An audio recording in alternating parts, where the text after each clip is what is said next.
It's Friday, March 1st, Saturday, March 2nd, if you're on the East Coast, across the pond, or down under.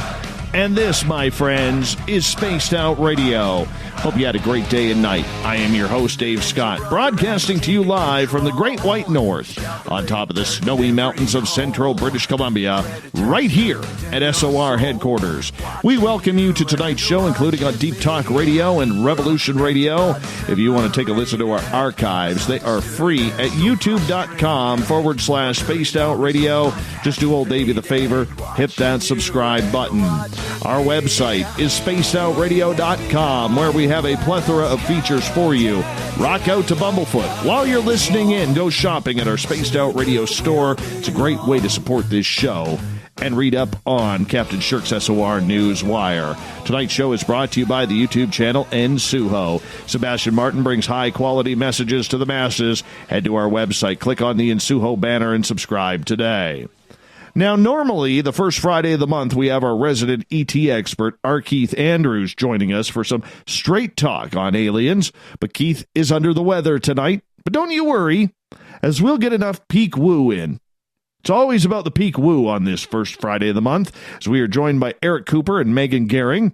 Eric is the founder and lead investigator for Forest Moon Paranormal, based out of Northwest Washington State. Megan is part of Eric's team, and they aren't your ordinary paranormal team. Using techniques such as astral travel, they help clean up and cleanse people from both spiritual and off-world attacks. Sound strange? Well, according to the FMP teammates, it's very real. Both are United States military veterans. Eric spent 19 and a half years in the Army, while Megan is a former Marine. Both are disciplined in what they do and take the paranormal and extraterrestrial contact very seriously. Then at the bottom of hour number 3, I will be bringing you the news on the SOR Newswire, brought to you by Paranoia Magazine. Mr. Eric Cooper, former Marine. Megan, how are you tonight? Welcome to Spaced Out Radio. Oh, we're ready for some peak woo. Always, Definitely. man. Thank you. Thank you. Now, Megan, it's your first time on the show. Are you okay with that? I'm perfectly fine with this if you are.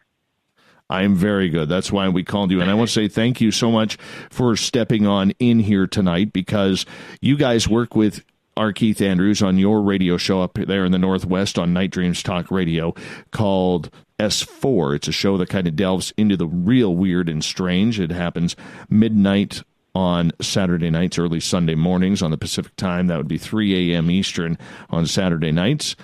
Or no, you just moved to 11 p.m. and 2 a.m. I apologize for that. Yep. But nonetheless, we're glad to have you guys here filling on in, because this is a show where we get into a lot of audience questions, a lot of audience participation. So if you're in the audience in one of the chat rooms or on Twitter, make sure you put your questions in capital letters. I will get them to Megan and to Coop here. You never know if it's Coop or Coop's beard. I sometimes get confused over that.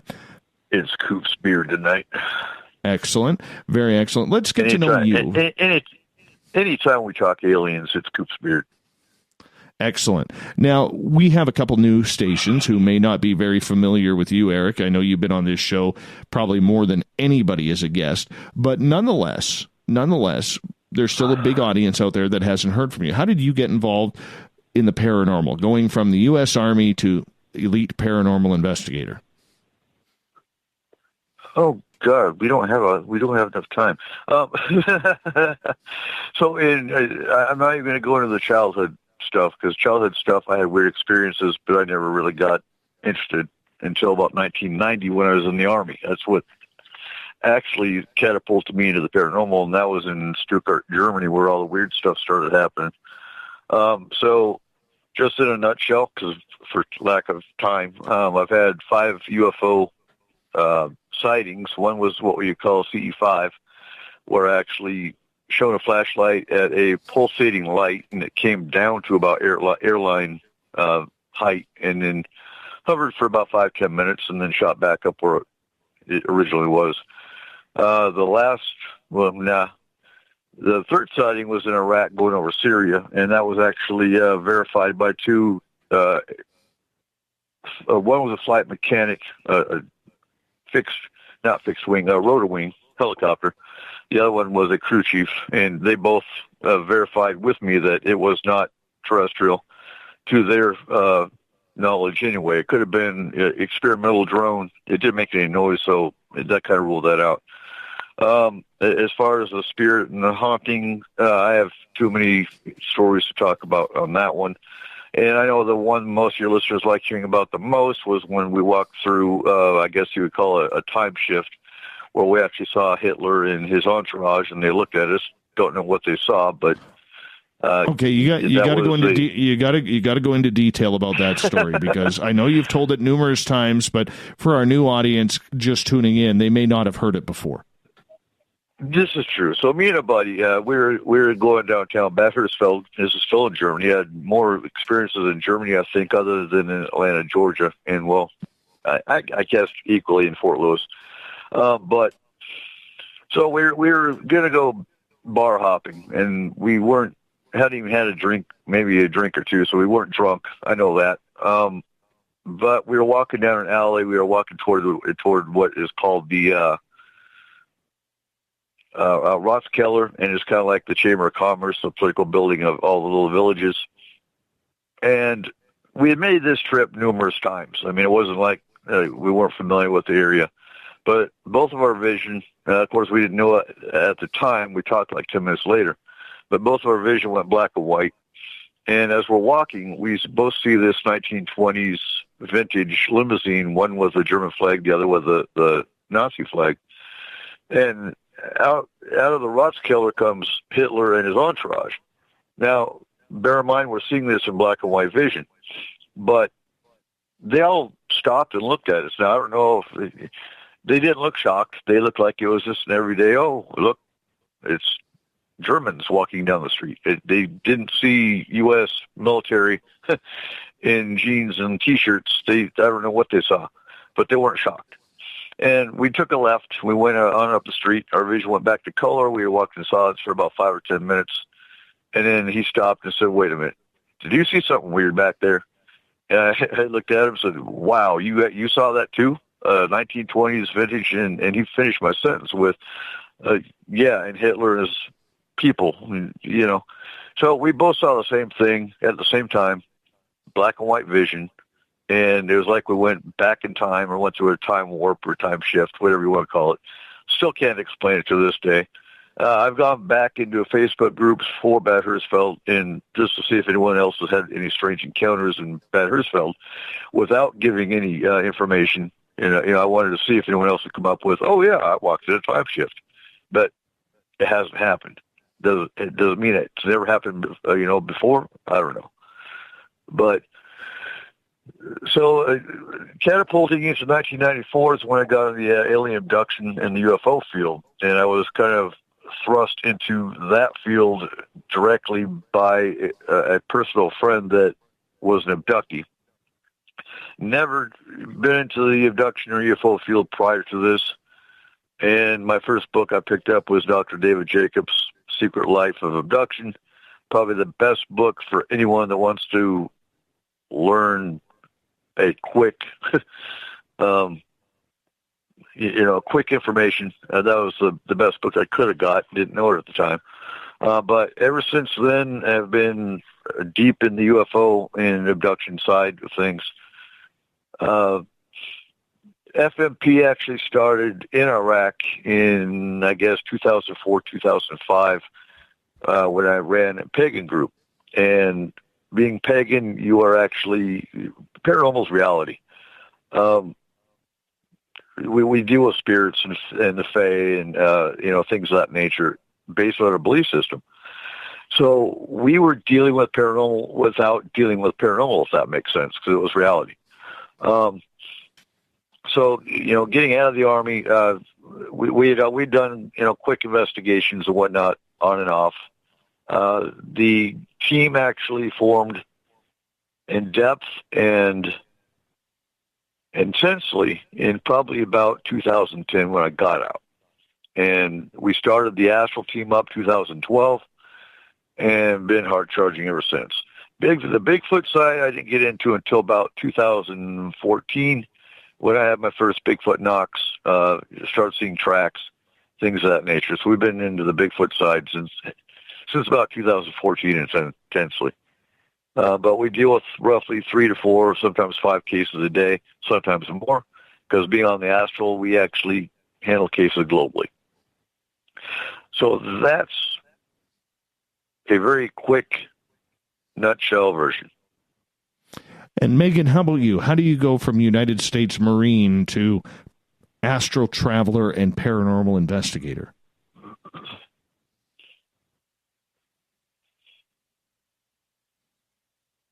Do we have Megan with us? Did she put her phone on mute? Oh, yes, sorry, I was muted. There you go. There you go. Yeah, welcome back, me. Okay, I apologize. So, very interesting question. I was actually sensitive as a child. I grew up pretty much in what I believe are haunted houses. And, it was something that I really didn't deal with. I ended up graduating high school and then moving to Hawaii. And there was a lot of spiritual activity with Hawaii. And from there, I joined the Marine Corps and went to a couple barracks, on different bases. And the fields were very interesting, but, being in, uniform, I really couldn't do anything or acknowledge it. Well, at least I didn't think I could.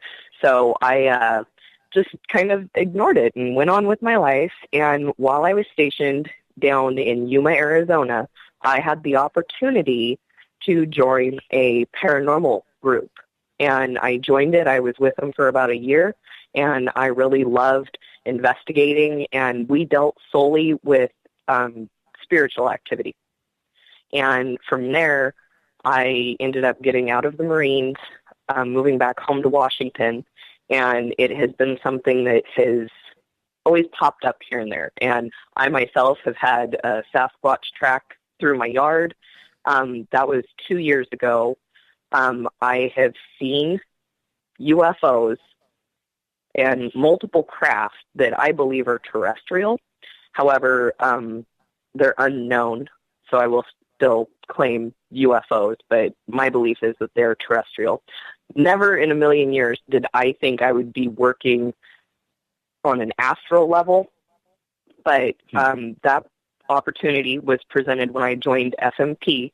I looked on the Facebook page and joined the group, and after being in the group for a while, I actually applied to become a team member. And then from there, a astral class came available. And so I took the course, did the work, learned the process of astraling, and kind of, worked with other astral members to improve the abilities.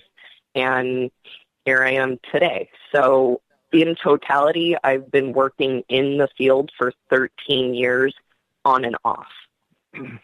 So, and you actually came to FMP based on a missing persons case.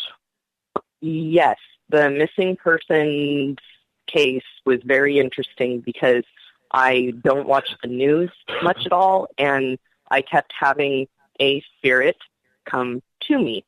And so I reached out and basically got into direct contact with Eric Cooper, and we went from there.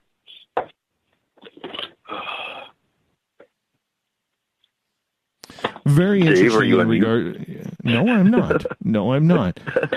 Very interesting in regards to astral travel, because a lot of people don't really understand what it is. Coop, why don't you take the time to explain what your team does on an astral level? Okay, and actually we are digging, we'll talk about it now, and we're digging deep into it. Tomorrow is nothing but astral on S4. I get asked about this all the time, and we actually have listeners on S4 that just love hearing about it. So astral travel, and to go into the difference here, because you see, you guys are remote viewers, so no, we're not. We don't remote view.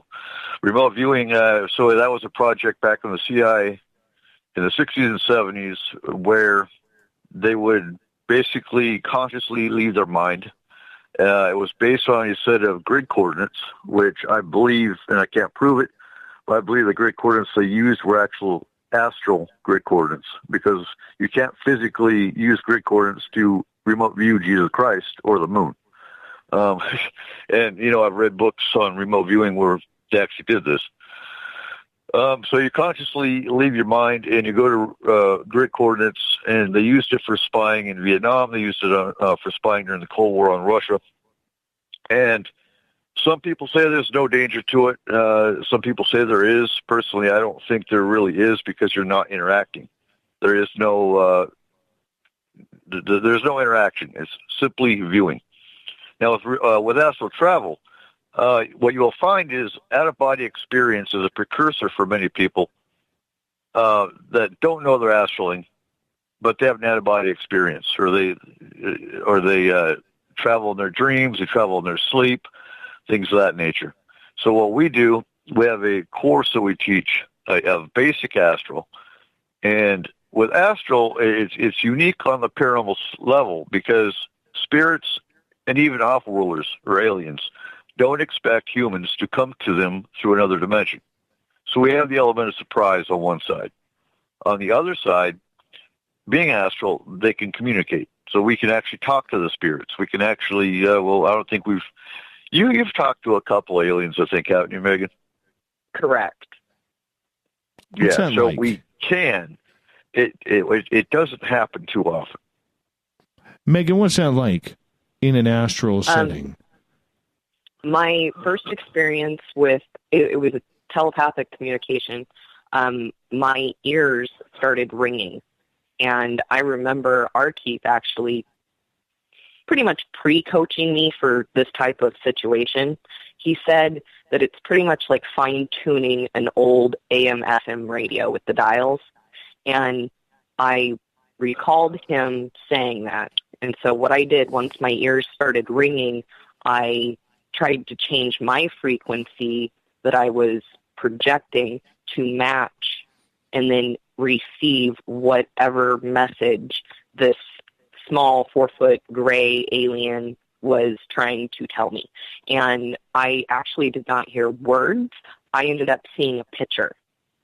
So like a photographic image was presented before me. And once I acknowledged it, then the ringing in my ears completely stopped. And, it was a peaceful message. They were not here to harm our client. They were just wondering why we were there.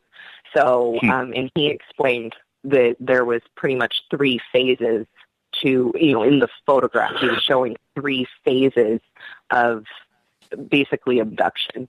So I thought that was very valuable. That information got reported back to the client, and it made sense to the client. So, case closed, and we moved along. The second time, I actually ended up hearing language, but it was very faint, and I really had to focus. And again, trying to tune in with my ears ringing, and then it was a single word, and it was just Nordics. So it was a race identification type message. So, but usually when I deal with alien communication, my ears always start to ring, and then I just have to pause and focus on what Archie said about tuning the old school radios. So. And I would say that's a frequency shift, which is what causes your ears to ring. Yes. We have Megan Gehring and Eric Cooper filling in for R. Keith Andrews tonight on the ET Connection here on Spaced Out Radio. We got about 3 minutes here before we got to go to break, and I have a question on Twitter at hashtag Spaced Out Radio for you, Megan, because, Coop, I don't think you qualify for this one, but it is... Megan, being a woman in the paranormal, do you feel that peers who are not believers tend to take your sensitivity as being overly emotional? Yes, that has been brought up before. I make it a non-issue myself because I guess military training kind of comes into play where you go on your mission and what is your directive? So I kind of put blinders on and really don't listen to somebody who's saying, oh, man, you've got the woo-woo feely-feelies and you want to touch the walls and, talk to the spirits because, I've actually had somebody say that to my face, and that was not well received. I'm going to add, too, though, that you are a military woman. Yes, there's a big difference there's a big difference between your military training and a civilian female. You are trained hard. You still have the sensitivity level, but you are trained to ignore it. Yes, but those type of comments do cut, and I just try my best to support other females in this line of work or, I guess, hobby, because we're not paid to do this, but it is a major hobby. It's a major aspect of my life, and through due diligence is how I try to set an example, and I collect as much information as possible, and the only person that matters is my client, really. My boss, he can be mad at me, but as long as the client's happy, it's good, right? Well, that's exactly it. It comes down to taking care of people. And in the next segment after this break coming up here, we are going to get heavily into the UFO field. And quickly, Coop, in about 45 seconds, tell people what it's like to deal with UFOs on a daily basis, the way your team does. Well, our Keith is an asset because our Keith can, if I have a client that's being abducted or even just had a viewing of UFO, I can actually get a hold of Keith and describe the craft, even right down to the light pattern. And for the most part, Keith could tell us what race is flying the craft and what their objective is. So, we have a huge resource based on our Keith's knowledge. So, we have a big, what's the word I'm looking for here? we have something on the other groups. There we go. Excellent. Yes. Excellent. Yes. Megan, hold on. Eric, hold on a second here because we are going to go to break here at the bottom of the hour. Our Keith Andrews, the ET Connection, continues on the first Friday of every month. We're filling in with Megan Gehring and Eric Cooper from Forest Moon Paranormal tonight. We'll be back.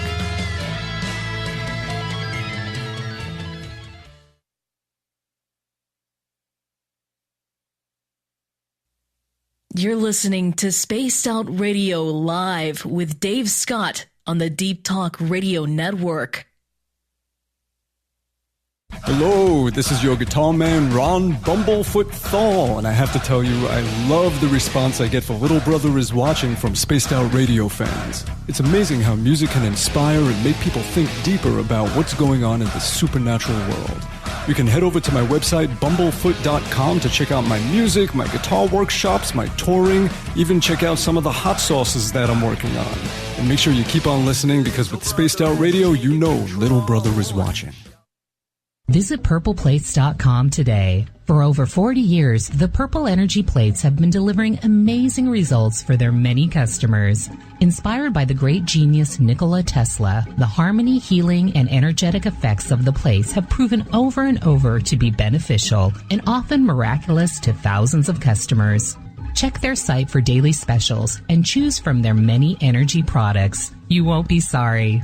Visit them today at purpleplates.com. We're bringing scientific thought to the paranormal. Hi there, this is Spaced Out Radio scientist Chris Cogswell. Join me, Chris Zuger, and Dave Scott the second Wednesday of every month, where we break down the who from the woo when it comes to everything paranormal. We'll investigate and try to bring sensible answers to those straight and sometimes outlandish questions people have. Hey, not everything has an answer, but we'll do our best. Listen in to Reality Paranormal only on Spaced Out Radio. Heading to Vancouver and looking for a night on the town? The Moose Vancouver is the bar that never stops rocking until 2 a.m. every night. The Moose has great food with everything on the menu from $6.95 to $8.95. Fantastic, vibrant staff and rock and roll that will bring you back to when the music was real, the hair was long, and the guitars were rocking. Get your party on at the Moose Vancouver, the official party bar of Spaced Out Radio. Did you know Spaced Out Radio runs 7 days a week? Hi there, this is Tessa Nicole Thomas, and I'm here to take you on a paranormal journey each Saturday and Sunday night. Why change the station when you have it all right here? Together, we'll hang out and share some strange and scary stories. And don't forget, we have Psychic Sundays as well, so come tune in Spaced Out Weekend. We get going at 9 p.m. Pacific, midnight Eastern, only at spacedoutradio.com, where we own the night. A timepiece is a reflection of who you are, and what better way to show off the real you than with an Escape watch? Escape is a lifestyle brand accessorizing your days and nights. Choose to escape and create the life of discovery that you deserve. Dream, play, unite with your own personalized Escape watch. Head to escapewatches.com. There is no time like the present to enjoy your escape. Use promo code SMF2017 for your 20% discount today. Are you tired of being blocked, shadow banned, or placed in jail for simply posting your thoughts on social media? Social Media Freedom can take care of that for you. Social Media Freedom is the newest and one of the best free new apps that allows you the freedom to post what you want when you want. It takes seconds to download from your app store. Come join the tribe at Social Media Freedom. It's time to set yourself free. Are you intrigued by Paranormal Talk Radio? You'll love the new Paranormal Radio app from TalkStream Live. You'll find a great selection of talk shows covering UFOs, ghosts, strange phenomena, and much more. Download the Paranormal Radio app now and start listening to the very best in paranormal talk entertainment, including the network you're listening to right now, the Paranormal Radio app, free in Google Play and the iOS App Store. Looking for a place to advertise at a very reasonable cost? Look no further than Spaced Out Radio. SpacedOutRadio.com has an advertising tab that you can click to check out our daily, weekly, and monthly packages to play on the radio, or our website including social media. From commercial spots to banners, we have it all. Check out our competitive pricing today. Coming soon to our website, spacedoutradio.com, is the SOR Space Travelers Club. For just $5 a month, you can get into a private area on our site where you can hang with other listeners in our chat room, post in our forum, and check out a bunch of exclusive content and store that won't be found anywhere else, including a nightly after-show party with Dave. It's going to be the best $5 a month you're going to spend. The SOR Space Travelers, only at spacedoutradio.com. Hi, George Norrie here. Are you ready for UFO MegaCon, the immersion event? 7 days, 8 nights, 50 new speakers, UFO military witnesses, experiencer groups, skywatches, and so much more. Join me at UFO MegaCon, March 24th through the 30th in Laughlin, Nevada. Truly the one and only new information conference of the year. Now check it out at UFOMegaCon.com. That's UFOMegaCon.com.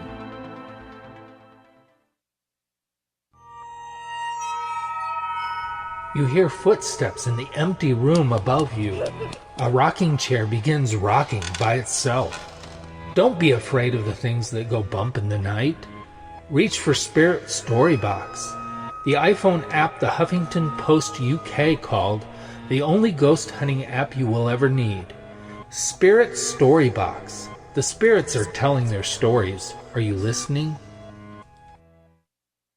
So, you love talk radio? Then you'll love TalkStreamLive.com. TalkStream Live is always on, 24/7, with the best streaming talk shows. Find your favorite talkers and discover some new ones. It's free, readily available online or on mobile with any smartphone or tablet. Finding your favorite talk shows all in one place has gotten a whole lot easier. Just go to TalkStreamLive.com. Be sure to download the free apps from Google Play or the iTunes App Store.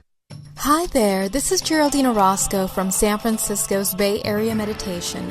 I invite you to join me the first Tuesday of every month with Dave Scott for Spaced Out Radio's The Spiritual You. In this fast-paced world we live in, it's time for you to take some time for you. We'll cover every possible subject from powerful meditation to healing techniques to your own intuition and spirituality. So come join us for The Spiritual You.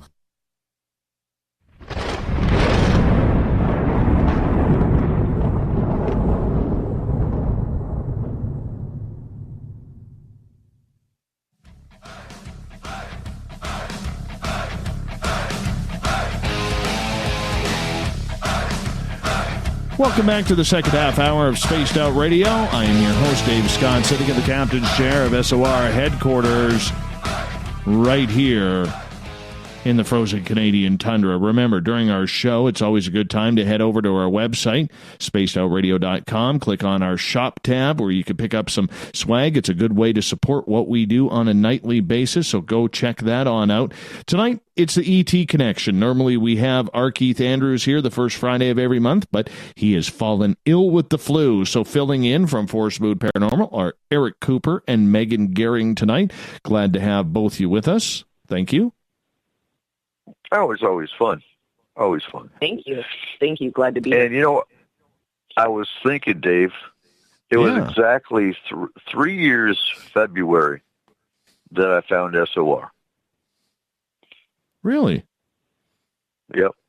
It was 2016, February, because the first emergency paranormal show that we did on SOR was May of 2016. Interesting. I didn't think it was that long. Well, happy anniversary there, Coop. Happy anniversary. Good to have you as a friend. Not really. Not really. Hey, let's get into some UFOs and extraterrestrial contact. All right. There's a lot of people out there who claim to have sightings, claim to have some sort of ET contact. Megan, we're going to start with you on this one. In regards to extraterrestrials, when you stepped into the astral field to be running around and hanging out and talking to aliens and whatever it is all about, as peak woo as that may sound, how real is it? Honestly, the first time that I had an alien encounter in astral, I had to ask the team on our team chat, what am I looking at?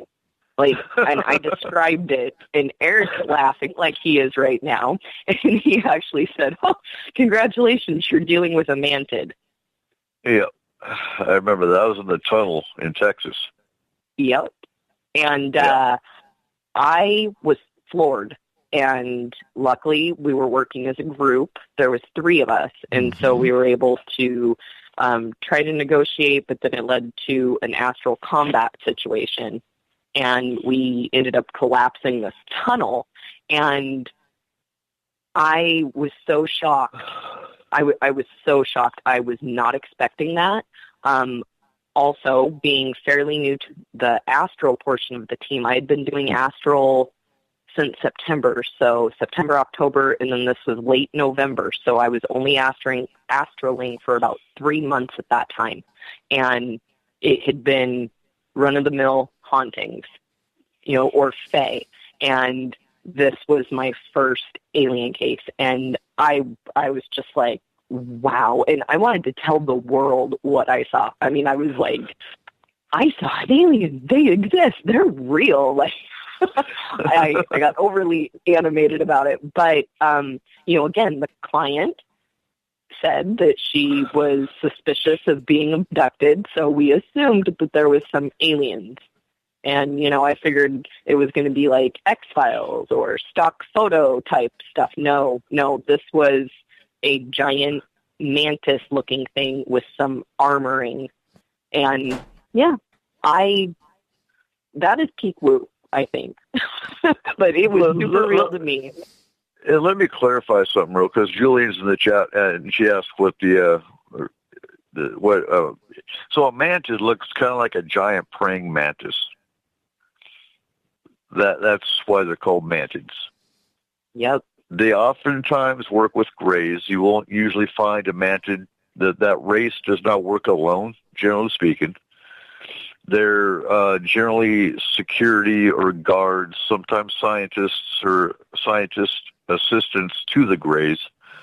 You'll, I don't know, I still haven't come up with an answer for what kind of an abductee is a determining factor of, why. Quite often you'll find reptilians working with the Greys and with the Mantids. All three races on one particular abductee. I don't know why. I don't know what makes a determining factor of that. But that's common. Other times you'll just find the Greys and the Mantids. Now, without going into too much detail about that particular case, but we do think it was in my lab, which, that's a really hard road to discuss because we don't deal with my labs anymore because of the safety factor of the team. Anytime you get, it's not even the alien factor, it's anytime you get the government involved, there's a threat to the team on the human factor side. Not so much the alien side. Aliens we can deal with. But you don't want black unmarked vehicles coming down your road. So, and Joe's in the chat. And pointy sticks work great. I'm going to say that right now. Excellent. Excellent. Well, we got a lot of people out there right now who are wondering what the heck pointy sticks are, and you got to be a longtime fan of the show to figure that out. So when you guys are dealing with extraterrestrials, we hear a lot of statistics that if you go by the free experiencers, which was set up by Dr. Edgar Mitchell, about 84% of the people who have taken that test, and it's over 4,000 who have, say the extraterrestrial contact they are having, Eric, is of a benevolent nature, and only about 16% or 14% is negative. The remainder is people who just do not know. In your studies from all the ET contact that you guys have had through FMP, would that be accurate? Would it be a little bit off or askew? I don't know how to answer that one. And let me explain. There's two types. There's a contactee and there's the abductee. The contactee you will find, and I encountered them, I guess a couple of years ago, because I was actually looking before we found out that Astro works with stopping abductions. I had, the only way I could help an abductee was, okay, you start a dream journal. And I wanted to find a way to have therapists do peer support type counseling. And that was the route I was going to take. I don't like hypnotherapy because using a hypnotherapist to open that door is dangerous sometimes. It can lead to suicide. Some doors you don't want to open and you don't want to face. You don't want to know what the aliens have been doing to you. So I was looking for a group that I already met, and there was one in Seattle. Well, come to find out, they weren't an abduction group. They were a contacting group. And they were confused as to, what do you mean there's malevolent contacts? We only deal with the benevolent ones. Well, that's all fine and good, but not all of your abductions are not benevolent. Contactees are. The contactees are the ones that have interaction with different races, and they're wonderful. I call them the Space Brothers because that's what they called them back in the 40s and the 50s. You didn't have the scientific experimentation. You didn't have the hybrid program so much. You didn't have horrific events going on. Those are the contactees. The abductees, on the other hand, and you can look at it from 2 points of view. We look at it from the perspective of the client because the client's experiencing something horrifying. So we're there to stop it.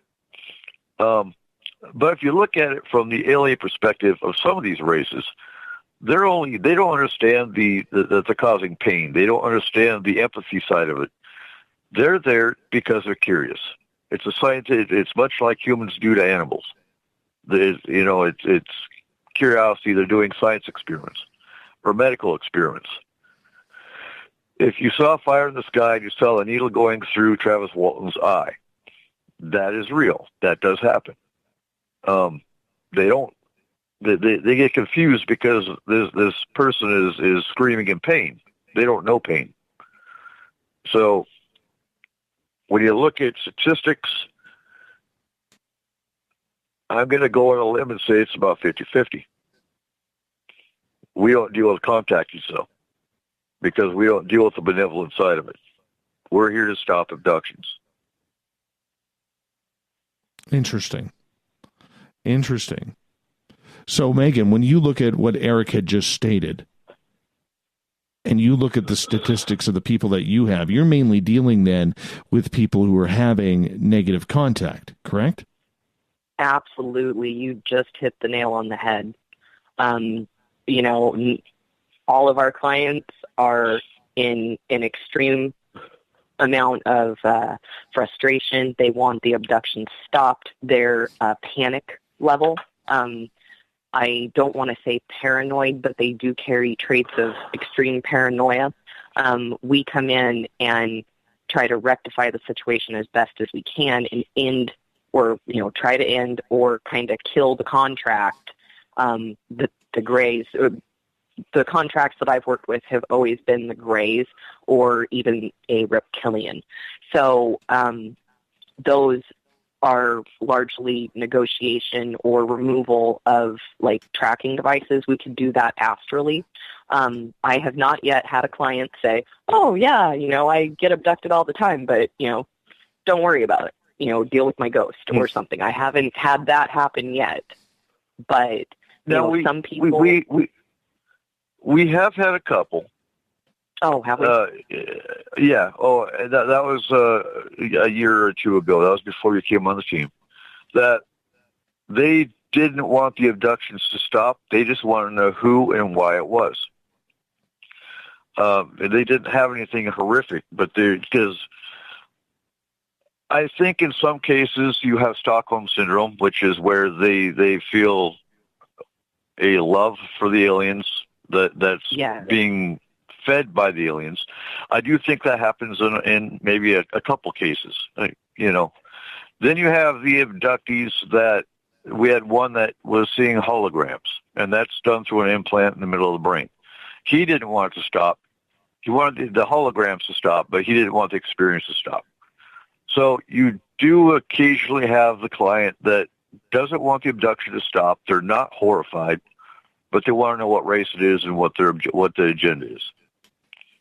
It's rare, though. Most of the cases we do get are horrified and they want to stop. Yes. So my clients that I've worked with since I became an astral member, they've been 100%, malevolent type abductions. However, based on SMP history, I think that would drastically change the percentage. So when you are dealing with these races, who are you dealing with, Coop? What are the most common races? Is that what you want to know? Yeah, I mean, in general, what races are you dealing with on the astral level that are causing all of this harm? The most common ones, like we said, are the mantids, the Greys, the reptilians. Because when you start talking Lyrans and Pleiadians and the consortium, they don't do abductions. There are 16 races that are known to abduct. So you have the Grey hybrid program that started most commonly back in the 90s. And there's various theories as to why. Some say they got in a war they can't replicate on their own, so they have to use humans. Back in the 90s, they would abduct the human female. They would implant her with a fetus. The gestation was 2 to 3 months. They would be re-abducted. The fetus would be taken out on the ship. And then they'd be abducted, a few other times throughout their life to interact with this hybrid child. Now, more commonly today, you will find, in fact, you have there's one case I know of where the female was abducted, implanted, and was allowed to have a natural childbirth here on Earth. And that seems to be the new thing they're doing. And again, you've got the reptilians, which seem to be more the warrior type. Usually when we come in, once the implant is disabled, you will have the aliens coming down going, what's going on? And that's where either they'll cut their losses and go, they'll try to wait us out, or we'll go to combat. And that's not fun either. Usually the grays and the mantids are the weaker races. They're easy to remove. The reptilians, however, are a warrior race. And they're the ones we go to combat with the most. So when it comes to, I know there's other races out there that are abducting. We just haven't encountered them. I know we have an octopus type race that we've dealt with. There's another transparent, translucent race that we've dealt with. And then there's the slug that we've dealt with. The slug. And you know what? The easiest way to explain the slug is Tremors. The movie Tremors, the creature that was underneath the ground and made tunnels. And there's a race like that. But they're rare. We've only dealt with them one time. And that was a very unique case. Well, you have to tell us that. You just can't tease us with that. These are slugs, man. Alien slugs, man. That was the entire team that was involved with that one, where we actually dealt with the reptilians, the mantids, the grays, the translucents, the slugs, all in one battlefield, essentially. And that was a very unique case, too, in that Izzy was involved in, which Izzy is my mate. She doesn't go astral on any case unless she's really needed. I'll leave it at that. She's the cavalry, essentially. And it was actually her and Tony that wound up killing the red reptilian, which red reptilians are really rare. That's usually there's a color hierarchy with a certain race of reptilians. The black reptilian being kind of like the leader of all of them. The green reptilians are essentially the soldiers. The red reptilian's kind of like a queen. So for the red reptilian to actually be on site was the first. So basically, in a nutshell, I don't astral. I'm blocked. I cannot astral. So when we're dealing with a case, I'm essentially command and control. I'm sitting here talking to the team and the client at the same time in two different chats. So that night, I'm sitting here feeding information. And as soon as they said, oh, my God, there's red reptilian, I told them automatically, you need to, everybody focus on the red reptilian, kill her, and you're going to have the upper hand. And they did. They captured her, and they locked her away. And that gave us the upper hand, and yeah, that was a crazy night. So the slug, about the time I told the team, do not slice the slug, somebody said, oh, wow, it turned into two. Like, yeah, you sliced it, didn't you? And yeah, so you know how worms are and slugs are. You cut them in half, they turn into two. That's what this race did. So this year's dealing with two slugs, not just one. But yeah, nice. Fire took care of them. Generally speaking, fire takes care of most of these races when we're astral. Interesting. We got about 2.5 minutes here left. Megan, were you on the slug case? I was not, but no, I wish I was. That was 2 years ago. That would have been interesting. That was 2 years ago. Man, I hate slugs at the best of times. I really do. Joe, who says he's never been taken, although he has had his quarters moved off of his nightstand and what I told him to try. He is asking, how do you kill a red reptilian? We got about 2 minutes, Eric. How did we kill that one? We gave her to the demons. I'm going to leave it at that. Demons. So, and you know, the first time I talked about demons on your show, I had so many haters because oh my God, all demons are bad. Well, no, demons like anything else. You got good and you got bad. But demons, if you're working with them, aliens and demons hate each other with a vengeance. So basically what we did, we made a deal with some demons, and we gave the red reptilian to the demons. And that took care of it all. How? Why did they want the red reptilian? You can't give me this much peek woo, man. You can't give me this much peek woo without finishing the story. Well, that's all I can tell you. We locked this red reptilian in a trailer with demons and let them have her. Picture kind of like the Russian. Hold on. Now I'm curious. What kind of trailer? Was it like a mobile home in a trailer park, or was it like an RV, or what?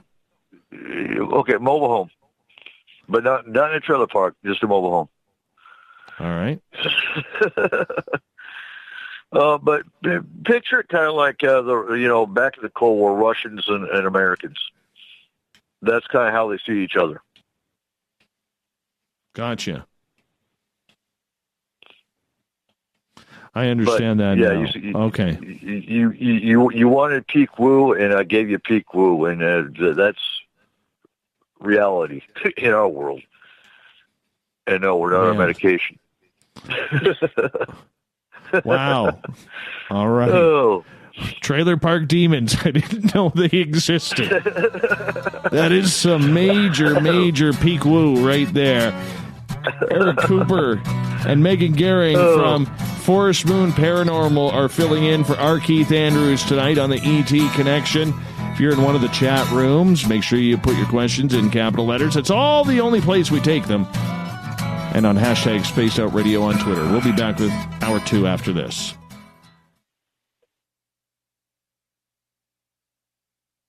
Looking for the stories of the strange and weird that you will find hard to find anywhere else? Check out the SOR Newswire on our website. Our writers, led by Captain Shirk, are scouring the world for the oddest and most bizarre stories we can find. Everything from weird crime to suspenseful and paranormal. We're working hard for you to bring you the most intriguing news of your day. Check out the SOR Newswire at spacedoutradio.com today.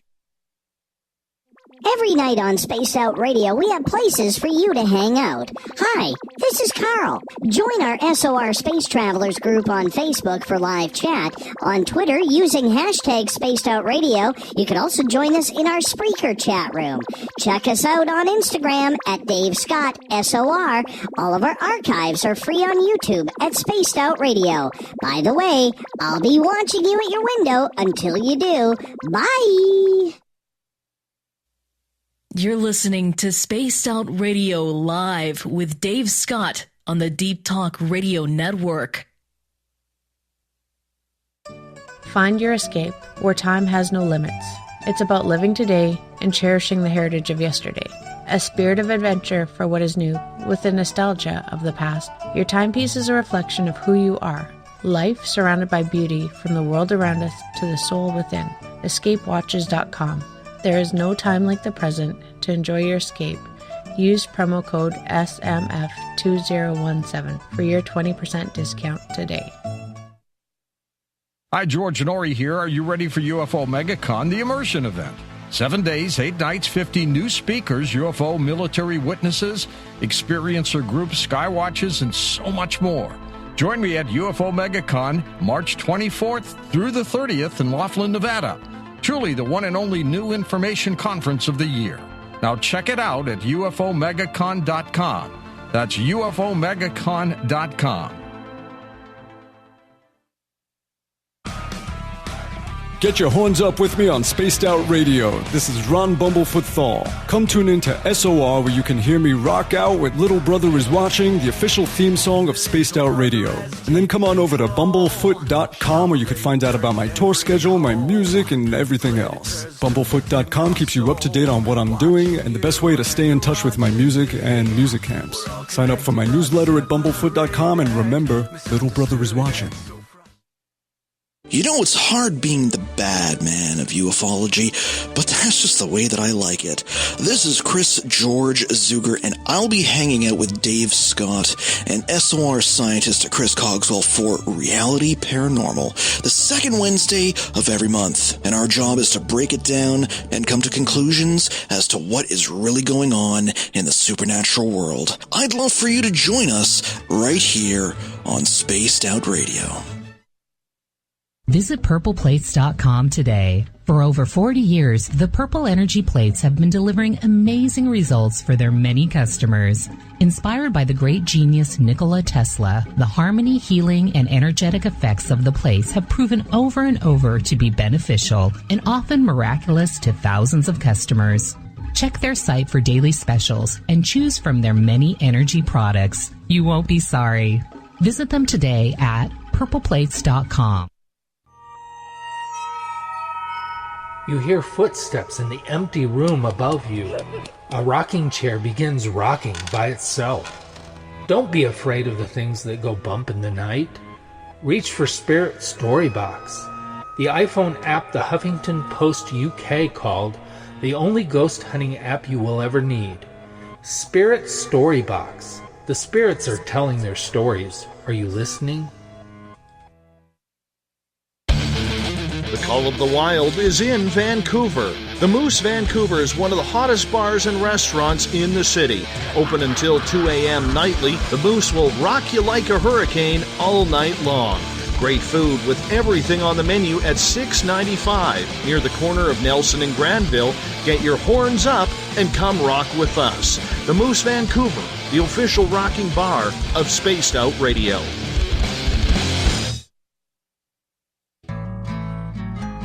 Looking for a place to advertise at a very reasonable cost? Look no further than Spaced Out Radio. SpacedOutRadio.com has an advertising tab that you can click to check out our daily, weekly, and monthly packages to play on the radio, or our website including social media. From commercial spots to banners, we have it all. Check out our competitive pricing today. On the first Tuesday of every month, I encourage you to come along for a journey with me, Geraldine Orozco, on The Spiritual You. Together, we will take a look at how to access the highest expression of yourself and change your life. Consciousness, ET contact, health, and wellness, we can talk about it all. So come along for a spiritual ride with me, Geraldine Orozco, on The Spiritual You, only on Spaced Out Radio. We are getting ready to relaunch the SOR Space Travelers Club at spacedoutradio.com. For $5 a month, you can join us for a plethora of features found nowhere else. Hang out in a private chat room during the show and after party. You can check out some exclusive content and a store specifically for you, as well as a private listener forum where you can post your thoughts, stories, and pictures. The SOR Space Travelers Club, coming soon to spacedoutradio.com. The freedom to post what you want, when you want. That's the social media freedom you need. Social Media Freedom is the free app in your app store. No need to worry about going to jail or being shadow banned any longer. It's the freedom to say what you feel. The freedom to know Big Brother isn't watching. It's the way social media is supposed to be. Social Media Freedom. It's time to set yourself free. Download from your app store today. So, you love talk radio? Then you'll love TalkStreamLive.com. TalkStream Live is always on, 24/7, with the best streaming talk shows. Find your favorite talkers and discover some new ones. It's free, readily available online or on mobile with any smartphone or tablet. Finding your favorite talk shows all in one place has gotten a whole lot easier. Just go to TalkStreamLive.com. Be sure to download the free apps from Google Play or the iTunes App Store. Hey, this is Canadian Paranormal Investigator Mike Moore. The third Wednesday of every month, I'll be teaming up with Dave Scott to bring you Ghosts of the Great White North. Each month, we will bring on guests from across Canada to discuss their ghostly encounters. Canada is a paranormal hotbed with stories you've never heard, so we're going to bring them to you. So get comfy on your Chesterfield, grab a donut, and join us, eh?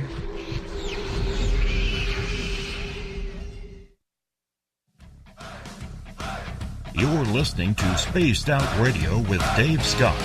Follow Dave on Twitter at Spaced Out Radio and on Facebook, Spaced Out Radio Show.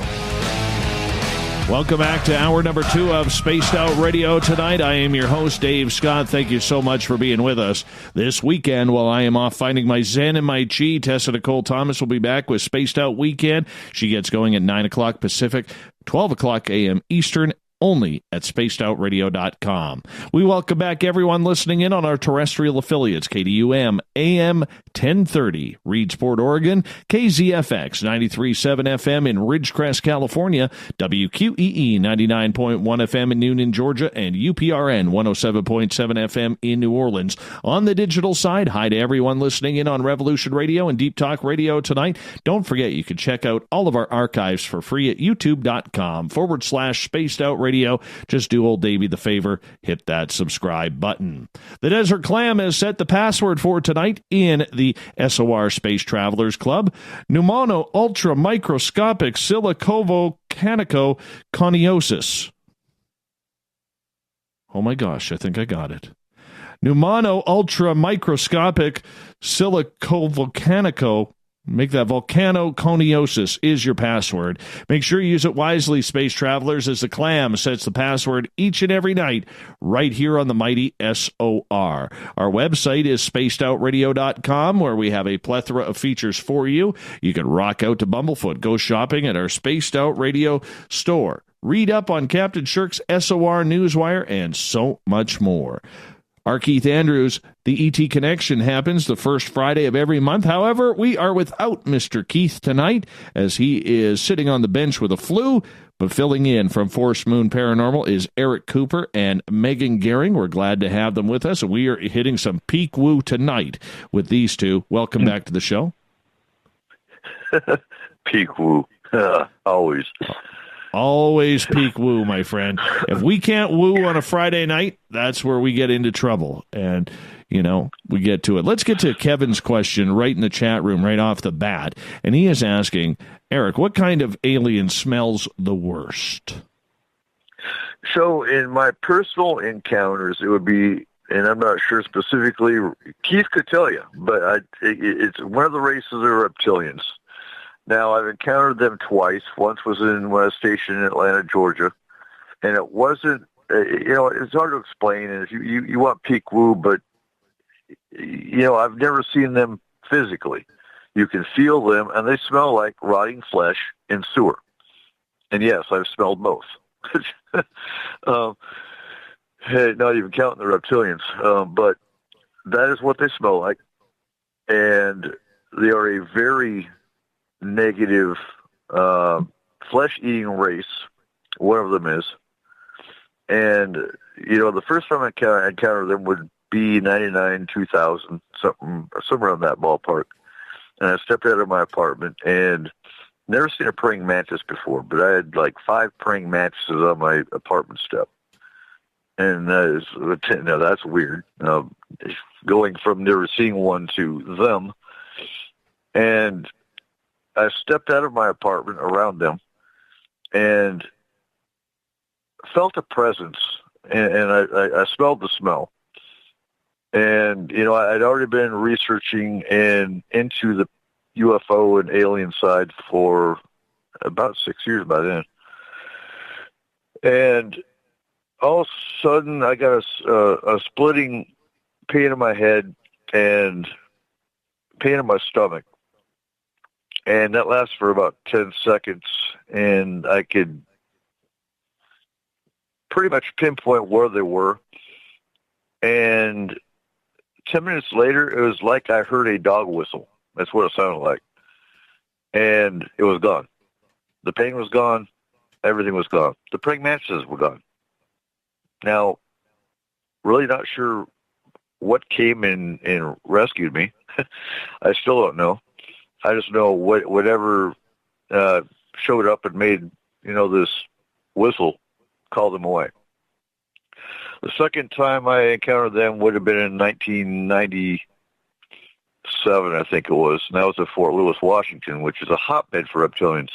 Matter of fact, for your listeners, do a Google search of Madigan reptilians, Madigan reptilians, and you'll come up with a whole bunch of information.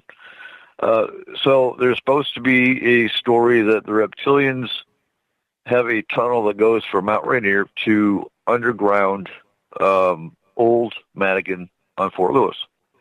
And if you've ever been to the old Madigan on Fort Lewis, it was built back in, I want to say World War II era, but I think it was more it was used in Vietnam era.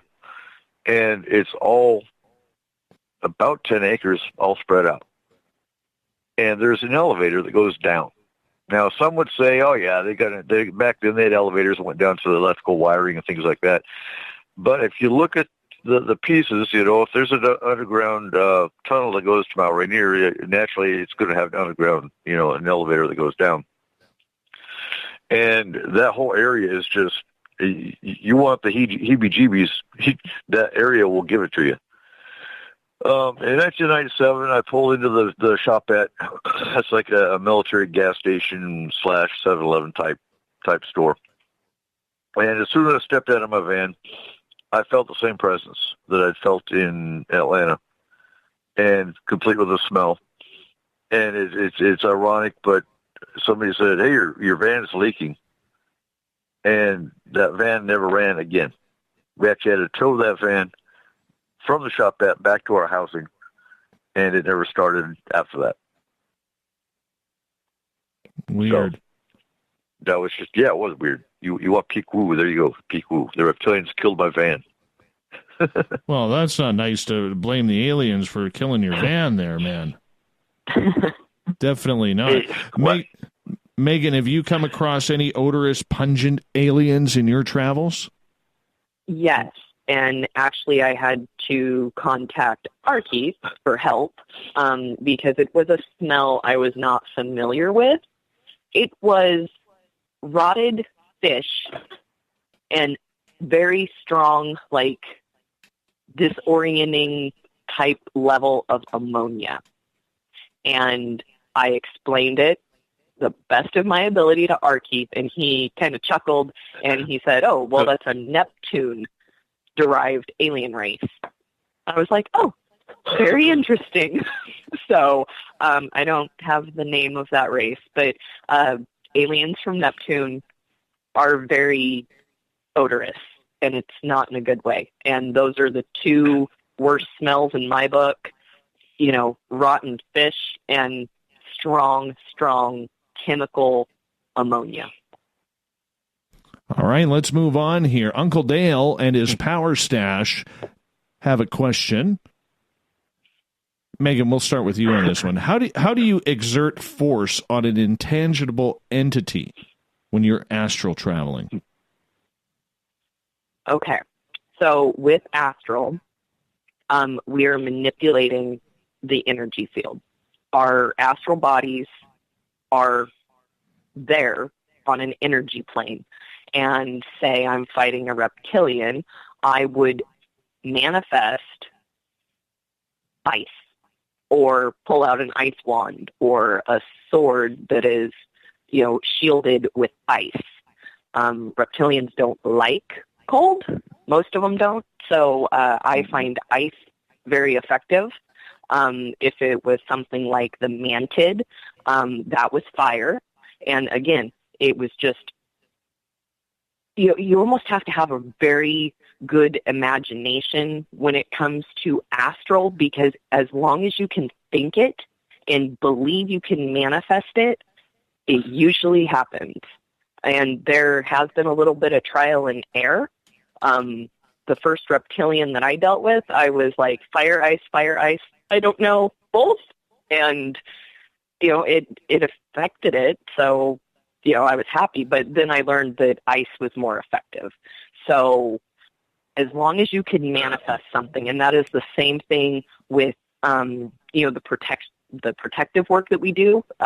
We will protect the client by raising vibrations and raising our shields and shielding the client until they can learn to spiritually protect themselves.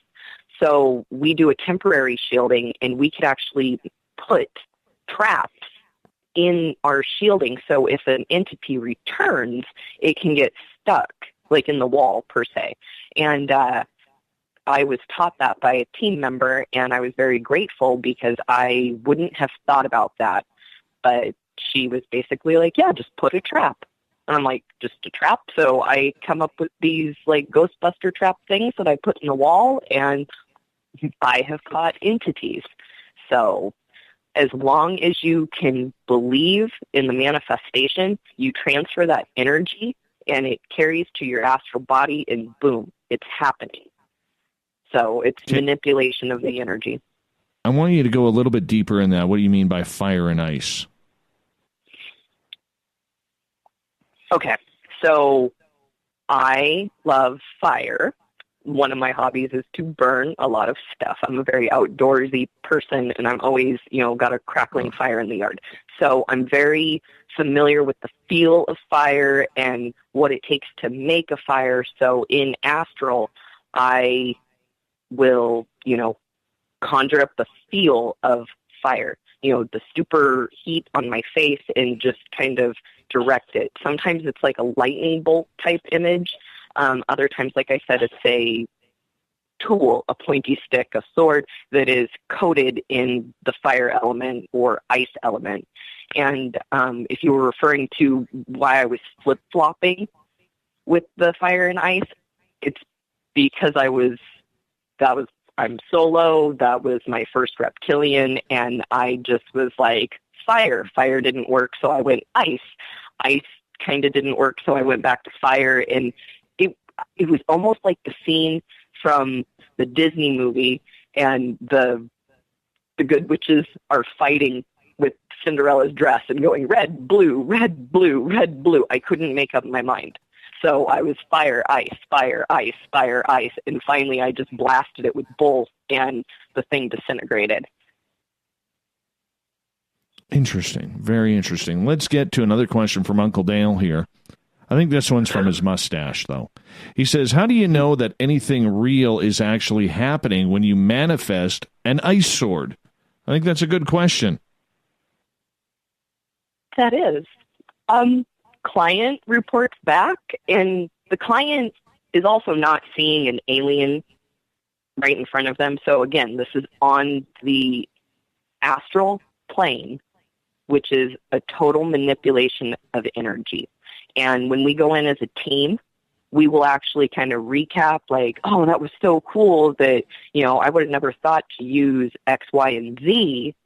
However, I can observe my astral team members, so I can see what they're doing, or they can see what I'm doing. So that right there is validation to us as astral members kind of thing. So, I mean, maybe it's not, but it's sure effective. And we all see the same thing or similar things, so I think it's very plausible, and I'm just going to stick to that and continue to do astral. Interesting. All right.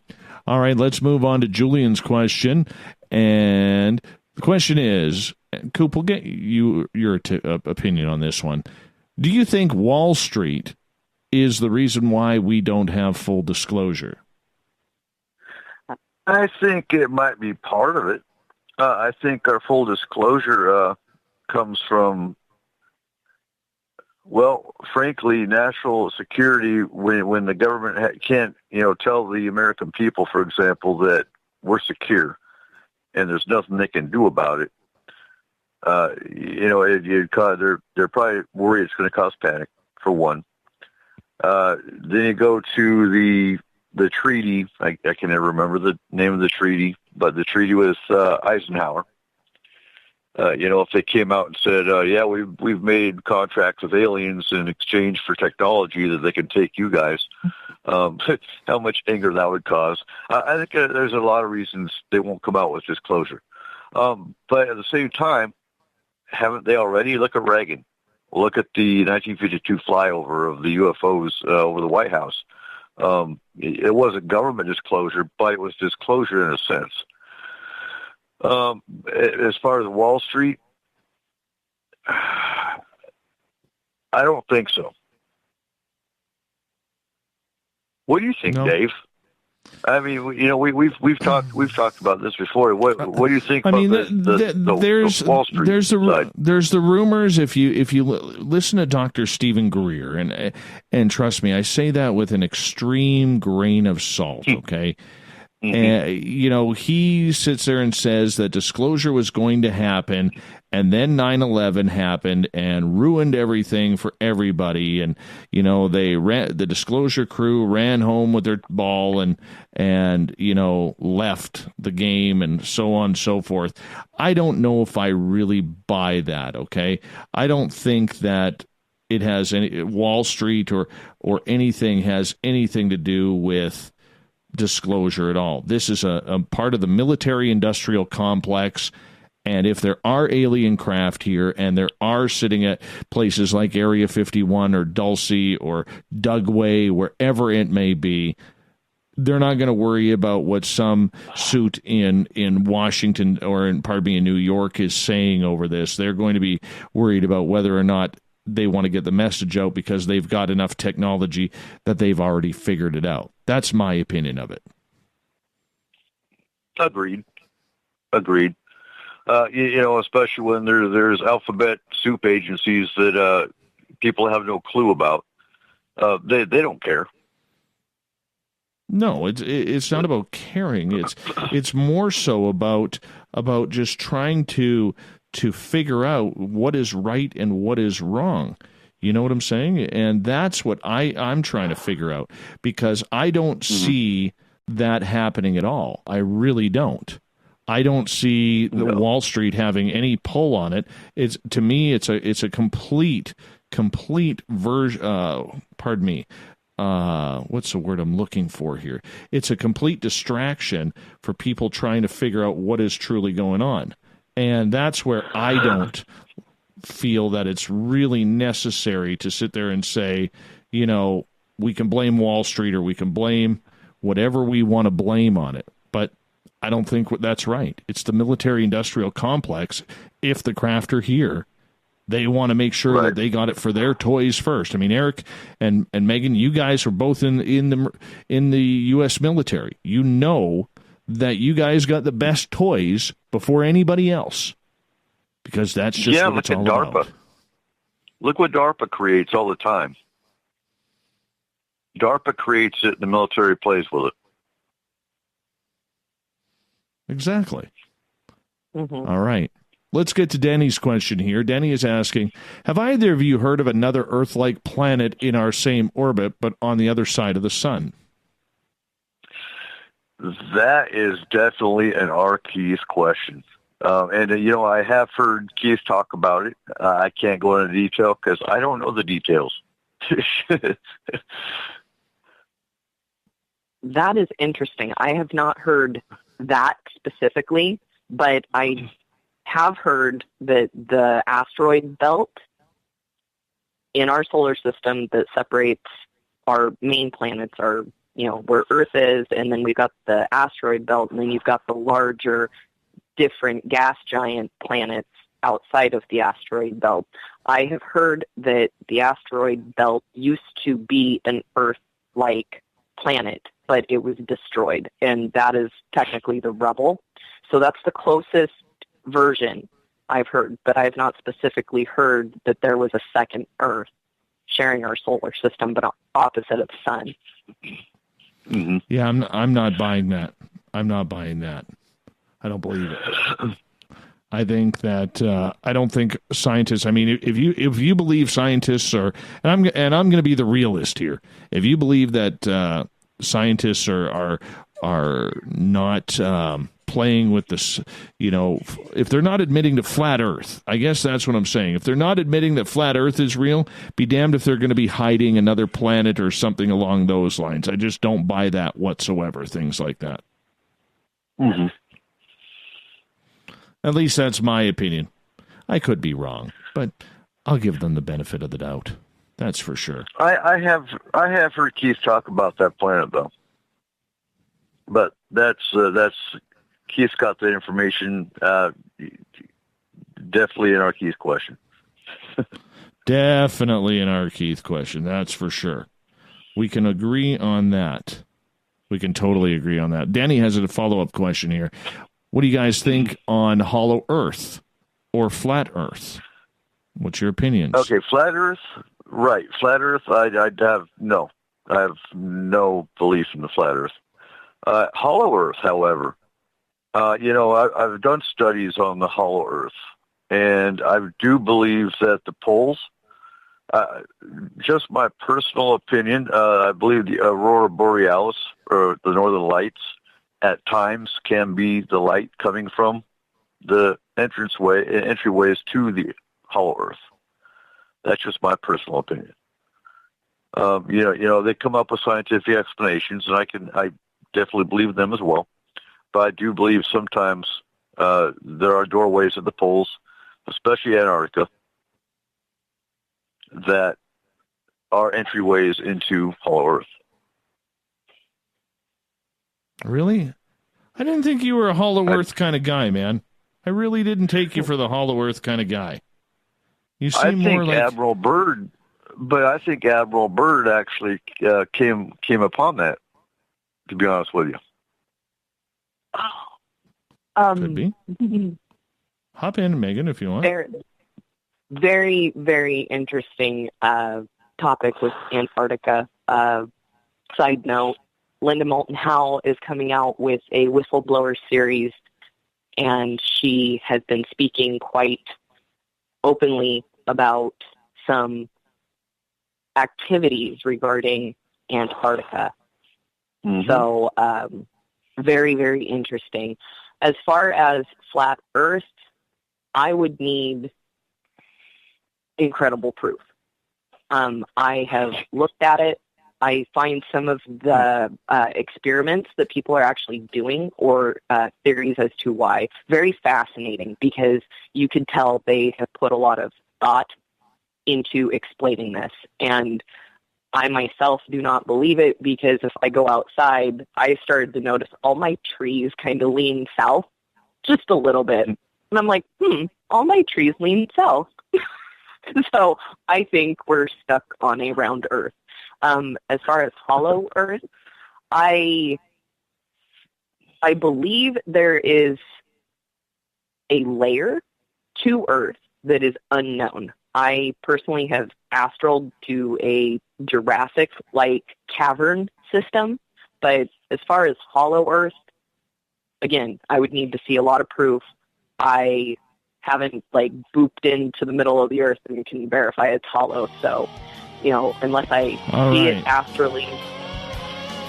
On that note, I'm going to get you guys to hold on, and we'll take more audience questions and get to more talk about ETs, UFOs, whatever it lands on the ET Connection on Spaced Out Radio.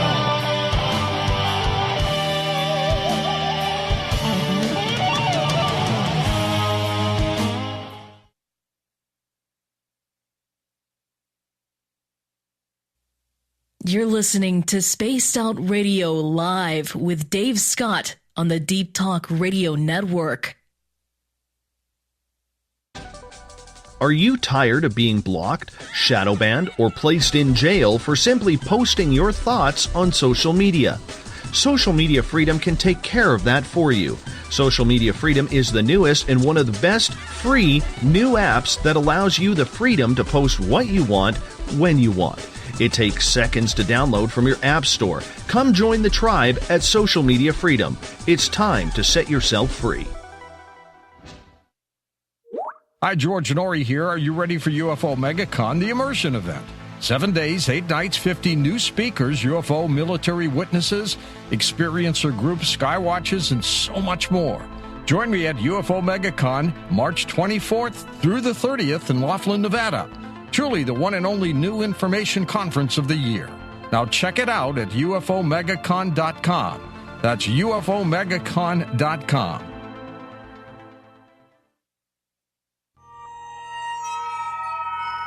You hear footsteps in the empty room above you.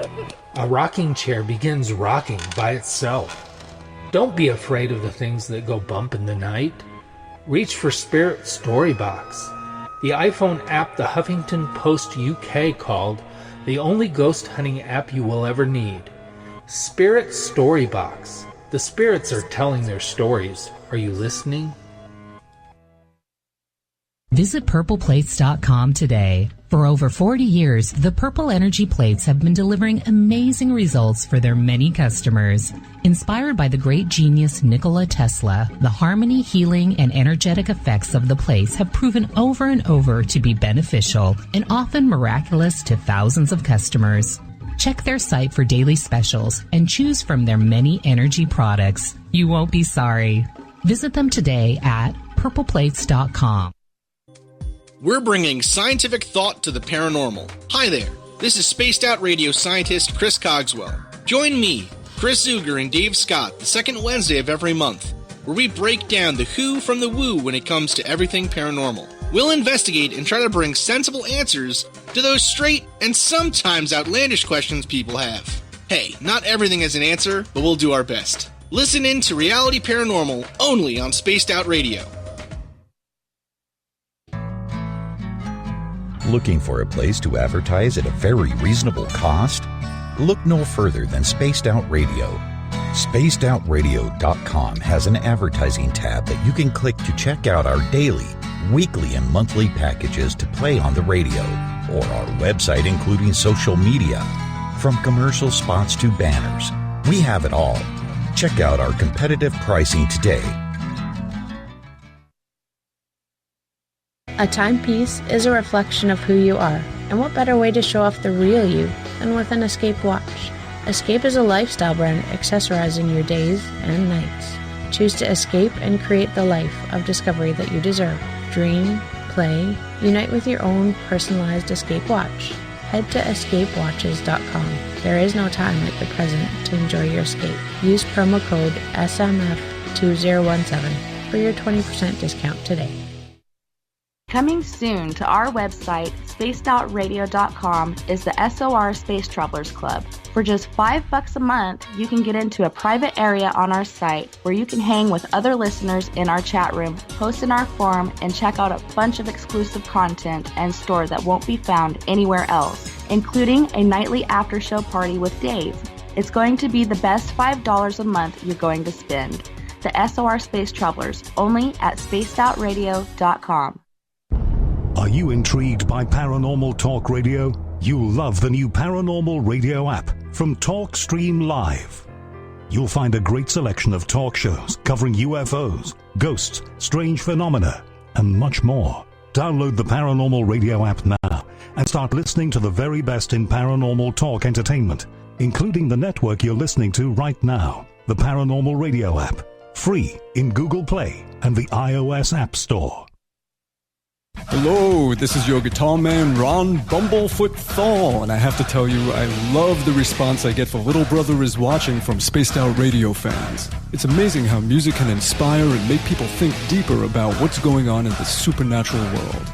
You can head over to my website, bumblefoot.com, to check out my music, my guitar workshops, my touring, even check out some of the hot sauces that I'm working on. And make sure you keep on listening, because with Spaced Out Radio, you know Little Brother is watching. Heading to Vancouver and looking for a night on the town? The Moose Vancouver is the bar that never stops rocking until 2 a.m. every night. The Moose has great food with everything on the menu from $6.95 to $8.95. Fantastic, vibrant staff and rock and roll that will bring you back to when the music was real, the hair was long, and the guitars were rocking. Get your party on at the Moose Vancouver, the official party bar of Spaced Out Radio. So, you love talk radio? Then you'll love TalkStreamLive.com. TalkStream Live is always on, 24/7, with the best streaming talk shows. Find your favorite talkers and discover some new ones. It's free, readily available online or on mobile with any smartphone or tablet. Finding your favorite talk shows all in one place has gotten a whole lot easier. Just go to TalkStreamLive.com. Be sure to download the free apps from Google Play or the iTunes App Store. Hi there, this is Geraldine Orozco from San Francisco's Bay Area Meditation.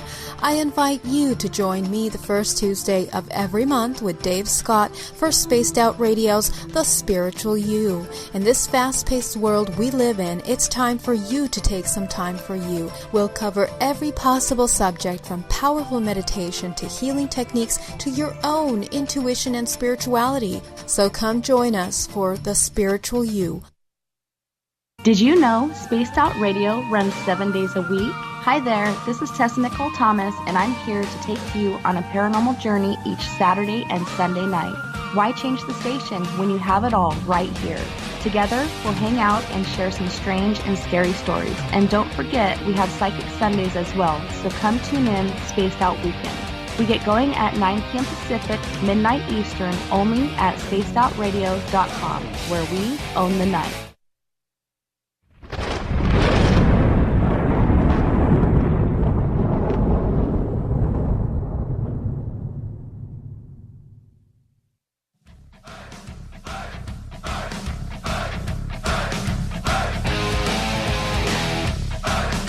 We've passed the halfway point of Spaced Out Radio tonight. I am your host, Dave Scott, sitting in the captain's chair of SOR headquarters right here, the frozen Canadian tundra. Good to have you all with us. Reminder, if you want to look good, real good, as good as our Twitter crowd, go to spacedoutradio.com, click on our news or in our shop section. And what you do is you go buy some swag from Spaced Out Radio. You can definitely support the show in a good cause right there, right now, while you're listening on in. Tonight we are talking the ET Connection. Filling in for a sick and ailing R. Keith Andrews is Eric Cooper and Megan Gehring from Forest Moon Paranormal. And we've been talking aliens all night. So if you're in one of our chat rooms or on Twitter at hashtag Spaced Out Radio, please make sure that you type your questions in capital letters so I do not miss them. Makes my life a lot easier. Megan, Coop, welcome back to the show. Thank you. Thank you. Always fun to be on your show. Let's get to some audience questions right off the bat here. Jade is asking, dealing with negative aliens would be exhausting. How do you debrief and keep a certain sanity with your work? We'll start with you, Megan, on that one. Oh, man. So I like to journal down my astral experiences. That is a form of release for me. I can later on process what I dealt with. I am really good about compartmentalization. So if something is bothering me from seeing something or doing something in astral, I could just kind of put it in a box and I'll deal with it later when I go through my own little personal debrief by hashing out my astral notes. As far as team, we kind of make sure everybody's okay. I also am a security element on FMP because of my background. So I like to check in with my team members. I like them to ask, hey, how you doing? Is there anything weird happening? Any weird dreams, sensations after that, astral case that you did last week?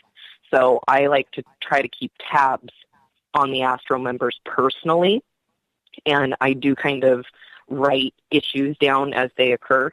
But most of the time, we focus on our own personal shielding and grounding, which is very effective in purging some of the astral energy that we can bring back with us. So if that makes sense, with the grounding and shielding, we literally purge a lot of the experience and energy through that process. So that's how I deal with it personally. We do have protocols, so I will pass it off to Eric now. Well, and with the grounding side of it, you know, some people can trace energies so they can find the team back to where they come from. By grounding, they actually take that energy and put it into the earth so they can't be traced. So some of the protocols we use, the team will touch base here on headquarters because we are highly shielded. Go to the site, handle the site, come back to headquarters. We had to, do some revamping and new protocols in place due to the alien side of things. because we found the shields we had in place on the sanctuary here weren't beneficial to handling alien cases. So we had to actually modify our shields to fit alien-type energies. When it comes to clients, because I'd like to throw that in as well, what we do with the extended care side of the team is when clients are having issues, the team does the same thing, but the entire team, it doesn't matter if they're astral or not, has to shield and ground, because paranormal entities and issues can actually come and affect or attach to the team while they're in a chat on their computer or on their phone. It's very easy. It's happened. And so the entire team has to be shielded and grounded, as well as the astral side. And so then we also teach the client how to ground and shield and take back their own home so that ideally paranormal issues don't happen anymore.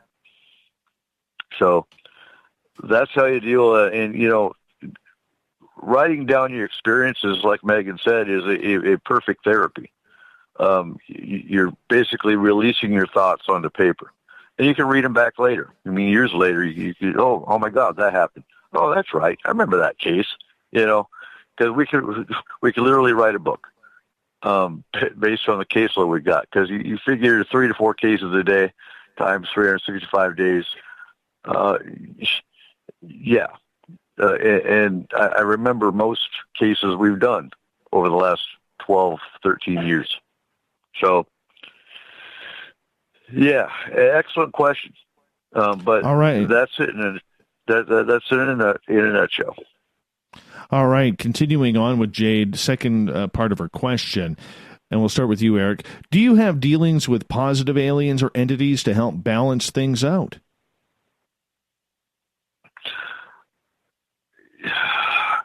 Not really. I think Megan's met.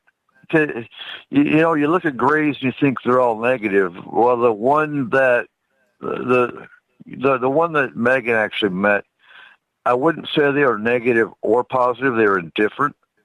They were there like we were for the client.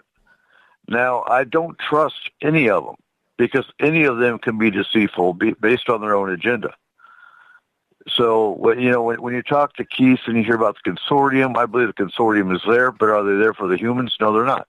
They're there for the planet. As long as the humans are not damaging the planet, they will not interfere, whether it's good or bad. They don't care that Trump's president. They don't care about climate change, per se. As long as we're not damaging the planet. The only time they're going to interfere is if there's a nuclear exchange that is going to destroy the planet. So is there really a negative or is there really a positive race? I can't 100% guarantee that. Go ahead, Megan. To talk about the grays that you encountered. Yes. So that was a case not too long ago, and we went in to stop an abduction, and we ended up giving the client a reason as to why she was actually being abducted. And we ultimately didn't even need to prevent any further abduction from occurring because I ended up communicating telepathically with a gray, and it was the 3.5, 4 foot tall gray, and they were presenting themselves as her guardian. A guardian in the sense that when she was being abducted, this gray, was basically responsible for her wellness, and then he would make sure she was safely returned. So I considered that a very positive experience because that showed me that they were really not malicious in a way. They were not actually trying to harm her, and making sure that she was getting home safely or returned safely was, almost very positive for me. And I was really curious because I had dealt with a deceptive gray, And so this kind of changed my thinking. And overall, I would say it's a neutral experience because there was an abduction, but also it was for DNA mining purposes. So, they have to do what they have to do. So see a need, fill a need, and that was the whole reason. And the client ended up saying, I don't need any further help, and, thank you for answering the questions. All right, let's continue on here. Jade's third question, and she gets the hat trick, natural hat trick, that is. Good job, Jade. That's the way to keep the stick on the ice. She asks, are there different types of gray aliens that you deal with? If so, which types? So there's 16 different subspecies of the gray. The positive are what they call a Slipsy ray. And they are, I believe it's a Slipsy ray solar system or galaxy, which is where they got the name. Have we ever really dealt with positive grays? No. Other than the neutral that you would call, that Megan dealt with. For the most part, are they really negative? They're doing, science experiments or medical experiments, much like humans would, like I said earlier in the show. But on the aspect of the clients we deal with, yes, they are negative, and that's how we deal with them. And I'm going to clarify, too, because what we deal with, we get to the root of the problem. Now, by getting to the root of the problem, we find out if they are positive or negative. And is there a way that we can actually do a negotiation? We don't go in there with guns blazing unless we really have to. And Dave can attest to the fact that we actually watched over one alien, made sure he got taken back to his race, and we didn't kill him. We didn't go in there with guns blazing. There's no need to. We had another case where some trolls, and yeah, you want peak rule, but we actually, a client was having an encounter, and I believe they were trolls that accidentally got into our dimension. Why are we going to go damage them? We opened up their doorway. We got them back home. We closed the doorway. We sealed it. Case closed. There's no reason. So we get to the root of the problem, whether it's a spirit. If it's a stuck spirit that doesn't know they passed on, we either negotiate with the client and the spirit that they can stay, or we help them pass over. Not all spirits need to pass over. But when it comes to aliens, sometimes we are able to negotiate the contract in some cases. Some cases there's a past life contract or a genetic contract with family lines. We can figure out a way to breach or break the contract and go from there. Now, does that mean the aliens are really trustworthy to stop what they're doing? Not always. And that's where you have to kind of keep an eye on the case. But have we dealt with positive grays? Not yet, other than the case that Megan has talked about. All right, moving on here. Birdman has a question. He is asking, Megan, Coop, and Coop's beard, what do you think about the activity on the dark side of the moon? Who wants to take this one first? Go ahead, Megan. I think you've done some research on this, haven't you? Yeah. This is very, very interesting. So I myself have not been to the moon. So what I've researched, though, is the mass base on the moon. And I'm not even going to try to pronounce that, but it is named. It's listed in multiple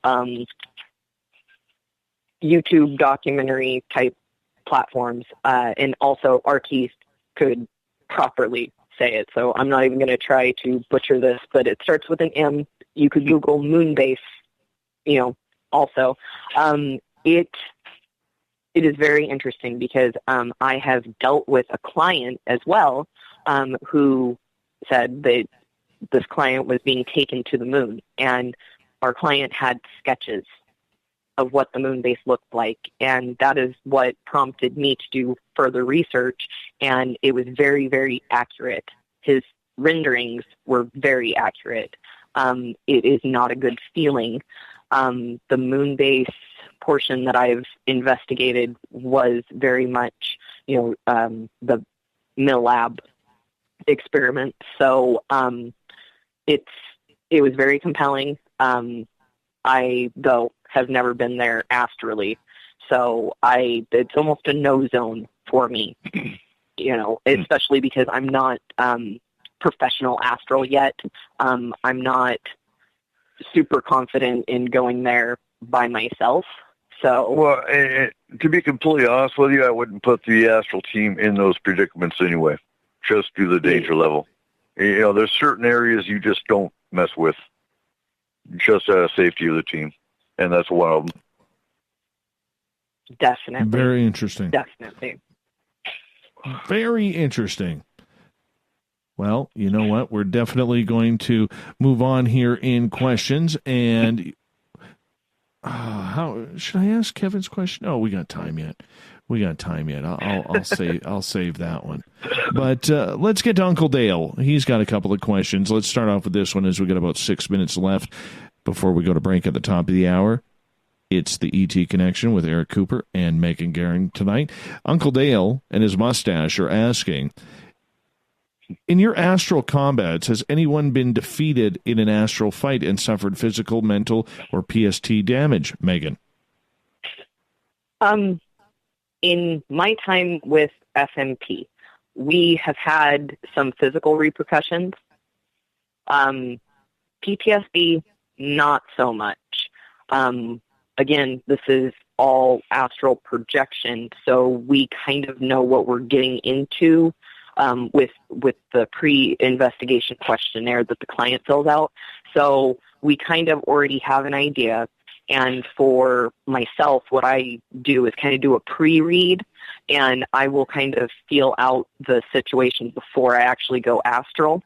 And that is a safety check for myself. I have not been harmed by aliens per se. However, I've been harmed by a low-level type demonic trickster type entity, and I actually had a welt on my leg. And that was a little bit of a wake-up call because I realized I needed to be more careful in astral.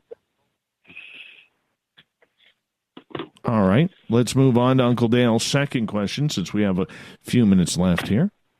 And that is it illogical that they, as in the aliens, would be here for the planet, not for their own purposes? There are trillions of planets in the universe and not so many sentient species. What is it about the third rock from the sun that makes it so valuable to those from the stars? Coop. Some of the resources that are here, and I know it sounds far-fetched, but some of the minerals, and this is going by Arkeith. Arkeith's information is that, yes, there are some minerals, and it's just a nutrient-rich planet, which is what brings them here. And getting back to your last question real briefly, yes, we have had team members that were fired on by aliens, by some of their energy technology, and it didn't exactly damage them physically, but it knocked them out to where they woke up the next day.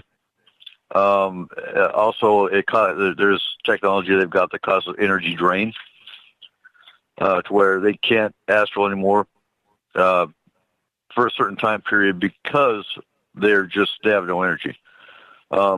But PTSD, no. All right. Well, I think we got time to ask a couple more questions here. We got about 3 minutes. Let's get to Kevin's question. This one's for you, Coop. And he's saying, Eric, since you have met me in person, have you seen me without a beard in person, and do you think this is a trick? No, I've seen you without a beard, and no, I don't think it's a trick. I think you really need to grow your beard back, though. Be one of the bearded ones. I still have the beard. It's just trimmed up. That's all. That's all it is. Nobody hurt. It's not like I shaved it and cleaned it clean. You know, that's not the way. That's not the way it is. Not the way it is. So, that is the truth. I will get it back. I will get it back. Not a problem. Not a problem. But no. It was big and bushy. It was scary, and people thought I was a Yeti if I was near a tree. So big and bushy makes it hard to drink coffee too. It really does. I know. I don't drink coffee, though. I do not drink coffee. We got about 90 seconds here before the break. Megan, I want to ask you, in regards to extraterrestrials, have you ever dealt with ET hybrid children? Yes. What's that like? Very interesting. I have dealt with 2 that were not aware, and that is one thing I've learned. You do not tell somebody that they are hybrid. But astrally, we can evaluate a client, and based off of their energy signature, we can determine, and then also there's some of us astrally that can look back on a timeline, or if we are working one-on-one with this client and then all of a sudden an alien pops in to check and see what we're doing, that is oftentimes where it's like, oh, hey, you showed up. What's your purpose? And we can further, I guess, direct the situation. But you cannot tell people they are hybrid because of the psychological repercussions. There's people that ask because they themselves have an inkling. They have very vivid dreams. They have memories that don't seem to be theirs.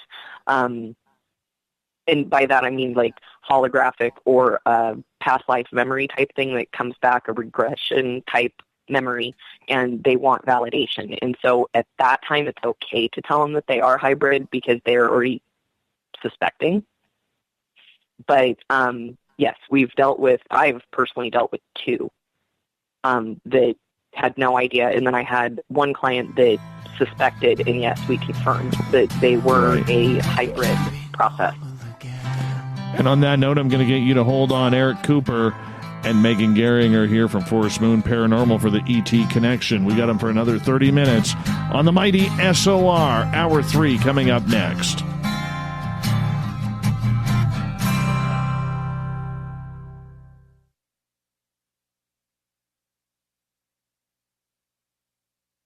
At spacedoutradio.com, we have a little bit of everything for you to stay up late.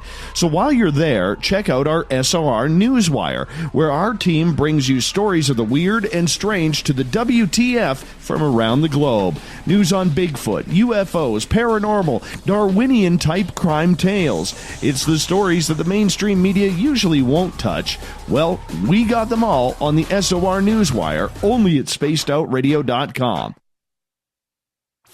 Come hang out with Spaced Out Radio, where we own the night. This is Carl. You can follow Dave on Twitter at Spaced Out Radio, and during the show, use the hashtag Spaced Out Radio to chat with us live. On Instagram, at Dave Scott SOR. On Facebook, give our page a like, Spaced Out Radio Show. SOR archives are free on YouTube at Spaced Out Radio. Come join us, or I will come join you. See you at your window. You're listening to Spaced Out Radio Live with Dave Scott on the Deep Talk Radio Network. The Call of the Wild is in Vancouver. The Moose Vancouver is one of the hottest bars and restaurants in the city. Open until 2 a.m. nightly, the Moose will rock you like a hurricane all night long. Great food with everything on the menu at $6.95 near the corner of Nelson and Granville.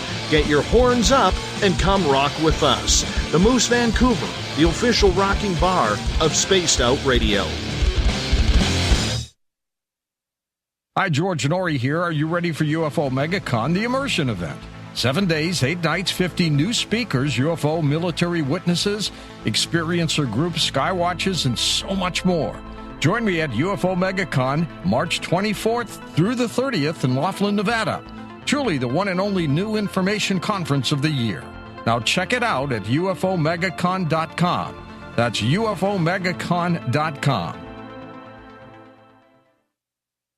So, you love talk radio? Then you'll love TalkStreamLive.com. TalkStream Live is always on, 24/7, with the best streaming talk shows. Find your favorite talkers and discover some new ones. It's free, readily available online or on mobile with any smartphone or tablet. Finding your favorite talk shows all in one place has gotten a whole lot easier. Just go to TalkStreamLive.com. Be sure to download the free apps from Google Play or the iTunes App Store. Visit purpleplates.com today. For over 40 years, the Purple Energy Plates have been delivering amazing results for their many customers. Inspired by the great genius Nikola Tesla, the harmony, healing, and energetic effects of the plates have proven over and over to be beneficial and often miraculous to thousands of customers. Check their site for daily specials and choose from their many energy products. You won't be sorry. Visit them today at purpleplates.com. Hey, this is Canadian paranormal investigator Mike Moore. The third Wednesday of every month, I'll be teaming up with Dave Scott to bring you Ghosts of the Great White North. Each month, we will bring on guests from across Canada to discuss their ghostly encounters. Canada is a paranormal hotbed with stories you've never heard, so we're going to bring them to you. So get comfy on your Chesterfield, grab a donut, and join us, eh?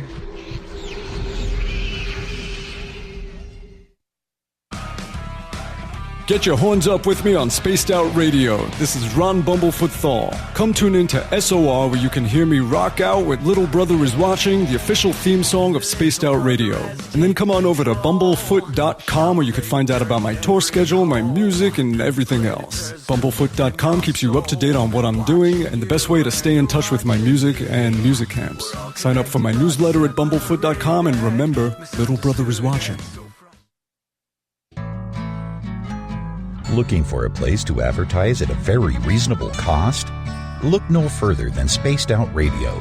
SpacedOutRadio.com has an advertising tab that you can click to check out our daily, weekly, and monthly packages to play on the radio, or our website including social media. From commercial spots to banners, we have it all. Check out our competitive pricing today. On the first Tuesday of every month, I encourage you to come along for a journey with me, Geraldine Orozco, on The Spiritual You. Together, we will take a look at how to access the highest expression of yourself and change your life. Consciousness, ET contact, health, and wellness, we can talk about it all. So come along for a spiritual ride with me, Geraldine Orozco, on The Spiritual You, only on Spaced Out Radio. Find your escape where time has no limits. It's about living today and cherishing the heritage of yesterday. A spirit of adventure for what is new with the nostalgia of the past. Your timepiece is a reflection of who you are. Life surrounded by beauty from the world around us to the soul within. EscapeWatches.com. There is no time like the present to enjoy your escape. Use promo code SMF2017 for your 20% discount today. You know, it's hard being the bad man of ufology, but that's just the way that I like it. This is Chris George Zuger, and I'll be hanging out with Dave Scott and SOR scientist Chris Cogswell for Reality Paranormal, the second Wednesday of every month. And our job is to break it down and come to conclusions as to what is really going on in the supernatural world. I'd love for you to join us right here on Spaced Out Radio. You hear footsteps in the empty room above you. A rocking chair begins rocking by itself. Don't be afraid of the things that go bump in the night. Reach for Spirit Storybox, the iPhone app the Huffington Post UK called the only ghost hunting app you will ever need. Spirit Storybox. The spirits are telling their stories. Are you listening? The freedom to post what you want, when you want. That's the social media freedom you need. Social Media Freedom is the free app in your app store No need to worry about going to jail or being shadow banned any longer. It's the freedom to say what you feel, the freedom to know Big Brother isn't watching. It's the way social media is supposed to be. Social media freedom. It's time to set yourself free. Download from your app store today.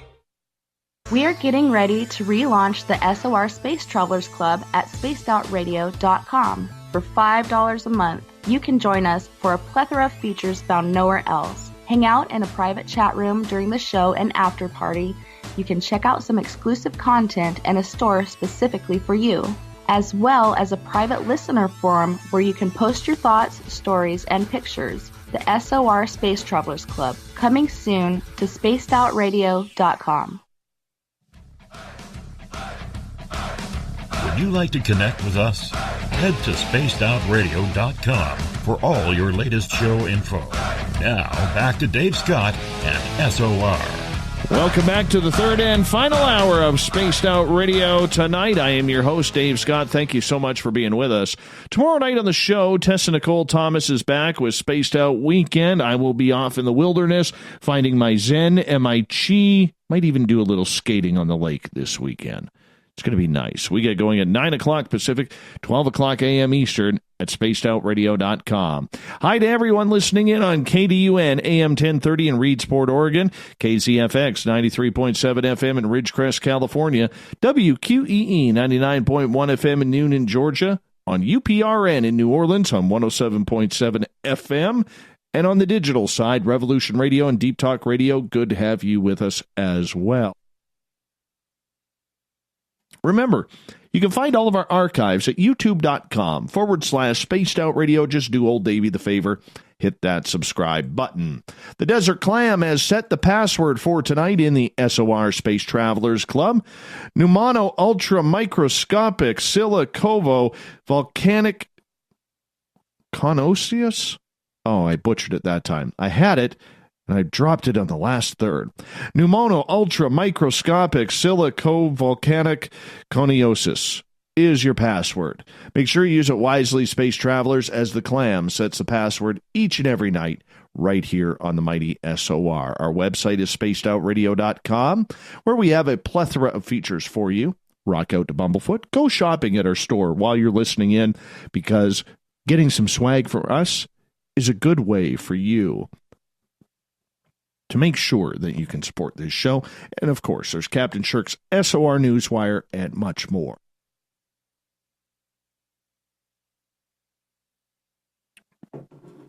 We introduce Eric Cooper and Megan Gehring. They are from Forest Moon Paranormal in Northwest Washington State, filling in for R. Keith Andrews tonight on the ET Connection, which happens here the first Friday of every month. Keith, Megan, welcome back to the show. Thank you. You're welcome. Now, we were talking about positive extraterrestrials right before we went to the break and dealings with them. Megan, you wanted to continue on that. Yeah, I only answered part of the question. So I was actually thinking, and I was like, oh, I've had a very in-depth conversation with R. Keith about this. The Pleiadians are a very positive race. They are very enlightened, and they have, helped with interference of negative, quote-unquote negative type aliens. Also, the light workers, which would be the Lyrans and the Syrians, which come from Sirius B. So those are two more very positive races. And I have encountered a Lyran before, and that is the cat type. It's a humanoid cat type race. Interesting. Interesting. Yes. And then there's also some Terran Earth-based aliens that are no longer off-worlders. R. Keith has talked to me about those are kind of like down in Arizona, New Mexico area, and they are almost hybrids. And of course, I cannot remember the name of that race, but they are very pro-Earth, and they do not harm humans whatsoever. So when you are dealing with these different races of extraterrestrials and I mean, there's always a very large membership of the population who isn't going to believe what is truly going on, right? They just aren't. They just aren't. And when you are dealing with them and you are having to associate on an astral level or just on a research level, how do you prepare yourself to deal with these races? Because until you get in front of them, I'm going to assume you don't know whether they're benevolent or malevolent. Exactly. And personally, for me, I do an astral pre-read. It's not quite a remote view, but it is almost, I ask my guides, is there anything, that I need to know about this case? And sometimes I will get feelings back. If it's a high anxiety type feeling, I know I need to better prepare. So I call it a taste test or pre-read, and I have that as my own personal protocol. I know some astral members just kind of go in cloaked beforehand, and they can get an overview of the situation that we're dealing with as they're cloaked in astral, and that would basically be literally cloaking for invisibility so you don't immediately get attacked if it is a very malevolent type, entity or alien that we're dealing with. So, cloaking is a good measure. I taste test or pre-read. That's my personal measure. Our astral team is comprised of very unique individuals, and they all kind of have their own method. So, we just have to listen to ourselves and our guides, and usually, there isn't that big element of surprise either. The big surprise is when we get there and there's nothing to be seen.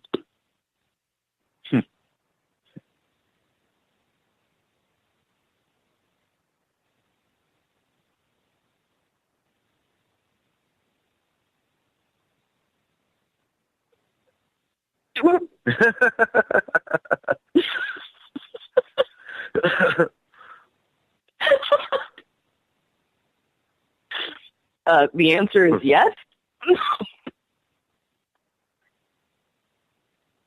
No, the answer is no.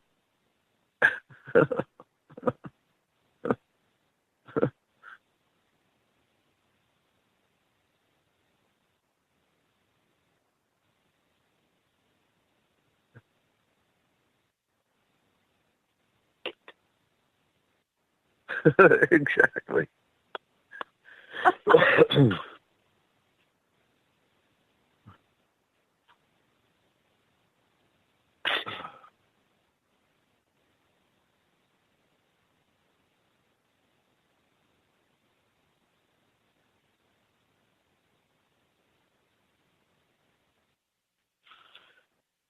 That depends on which side of the fence you fall. Is there a definite answer? No, there's not. I don't think there ever will be. Is it because they seeded the planet and were their kin? That's always a good possibility. If you look at some of the cases we've done where there's DNA manipulation, where there's DNA scanning, you kind of look at that as a good precursor as to why they're here, because we are their kin. Right. Real quick, Megan, go into the gray case that we did where they actually showed you the three phases and why. Oh, why? So in that little radio tweaking to tune into the frequency, I received a telepathic image, and it showed 3 stages or phases of the abduction. And I had a very deep understanding of this image when I received it. And basically, they've got 3 life phases that they're concerned about in the phase of life, I guess, is what they are interested in, because the hormones change. So the first phase was from a very small age up until 9, 10, when puberty starts to kick in. And then that individual who is being subjected to DNA mining or DNA manipulation, they would then receive a break from the abduction. So those breaks could be anywhere from just a year to possibly 5, 6 years. And then once they are out of the adolescence phase, it is a fertile phase. That is the second phase. So the fertile phase, they're very interested in harvesting eggs from females, sperm from males, and then they kind of monitor the increase and decrease of the hormones, the fluctuations. And then the third phase, which honestly affects more women, is postmenopausal, and basically they want to see how the human body decays hormonally. And I thought that that was very interesting information, and it was indicated that between each phase there was a break. And what was curious enough is I explained this to the client, and our client actually confirmed that it was not lifelong steady abductions. There were breaks. So right there, by receiving that information from this gray that was sending me this telepathic message, in order to bounce it back to the client, provide the information that I received, the client themselves were able to fully confirm that information. So, there was a message to it, and I believe I received it very well. So, and as far as why they're here and will we ever know? There's thousands of races that, one, have been here since before humankind, two, have been visiting this planet for thousands of years, and some come and visit and they don't come back. I don't think I blame them. The humans aren't a kind race. And then you've got 16 races that are documented. I'm sure there's many more than that are abducting. Some of them actually eat humans. There's only like one or two of them that come here just for that, and then you've got the missing persons aspect. Some of them are here for social experiments. These are the abductees that recall being shown a TV screen with apocalyptic images, sometimes peaceful images, and the aliens are actually doing something we call mind scan on them, and they're actually reading the emotions of the humans while they're watching these images. And of course, like we already talked about, the scientists, the hybrid program. So, I mean, you're talking multiple different races that all have their own agenda. And are we ever going to find out what the overall reason is? Probably not. Just because there's so many theories, there's so many races, and it's hard to pinpoint just one or the other. Have you guys been able, in your studies through astral or whatever you do, outside of what Keith talks about, Eric, been able to try and put different types of ships that people are seeing in the skies to what aliens are actually in them? No, because that's a hard one to do without Keith's knowledge. Now, outside of Keith, you can look at Dante Centauri's work. You can look at, the KGB book, the Alien Races book. That's Dante Centauri. And if you Google alien races, you will find much the same information as everybody shares all the same information.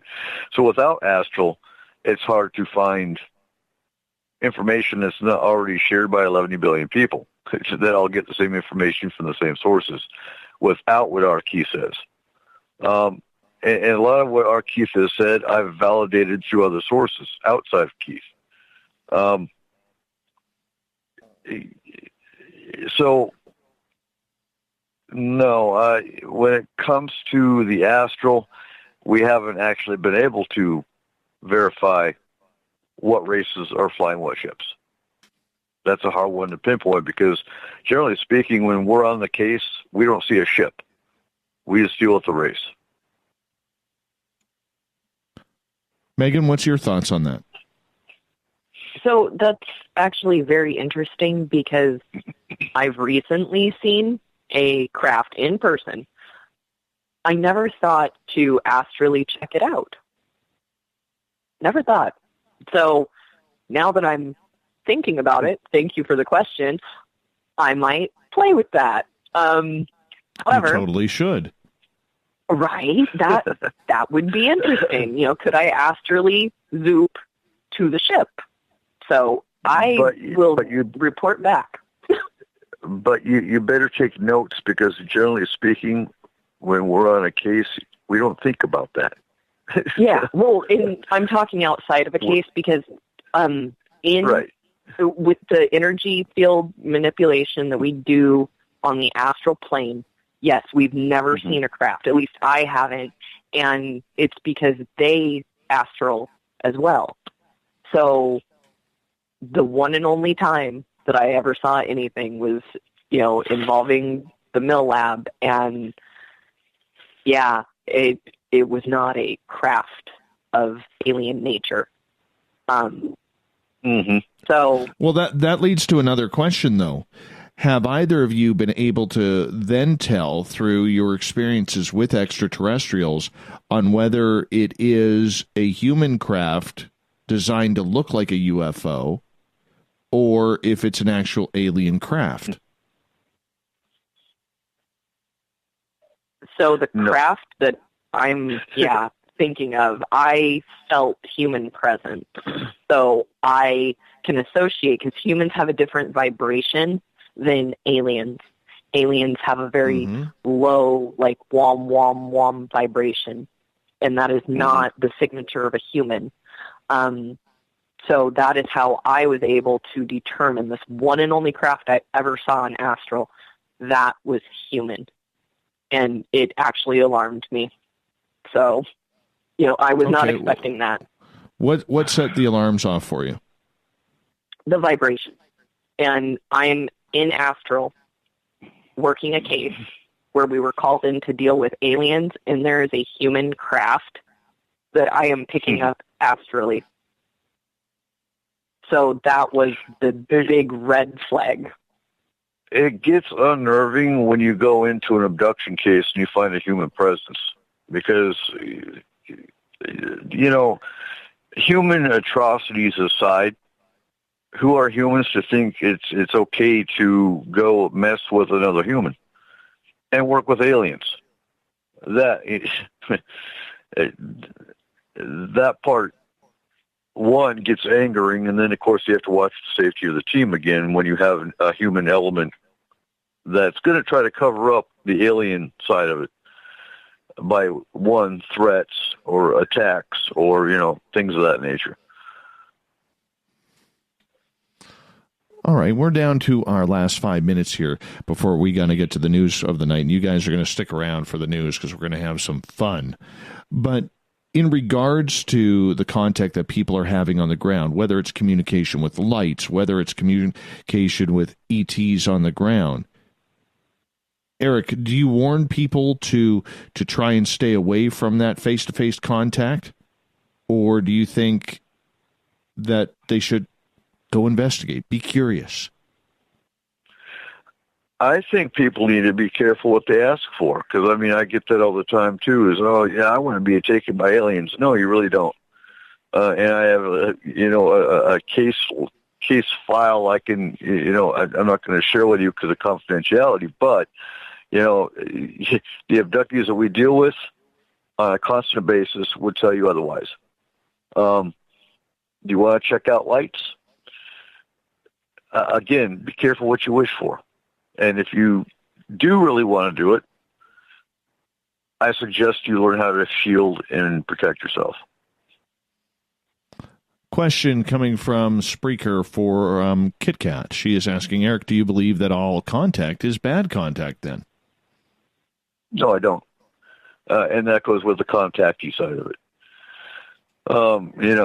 You've got the contactees, which are the benevolent side, and yes, they have wonderful encounters. Do I fully believe all of them? No, I don't. But I don't think all contact is bad, just like I don't think all contact is good. You know, we deal with both sides to an extent. I mean, we deal more with the negative than we do the positive. But no, there's I would say more good racism than are bad.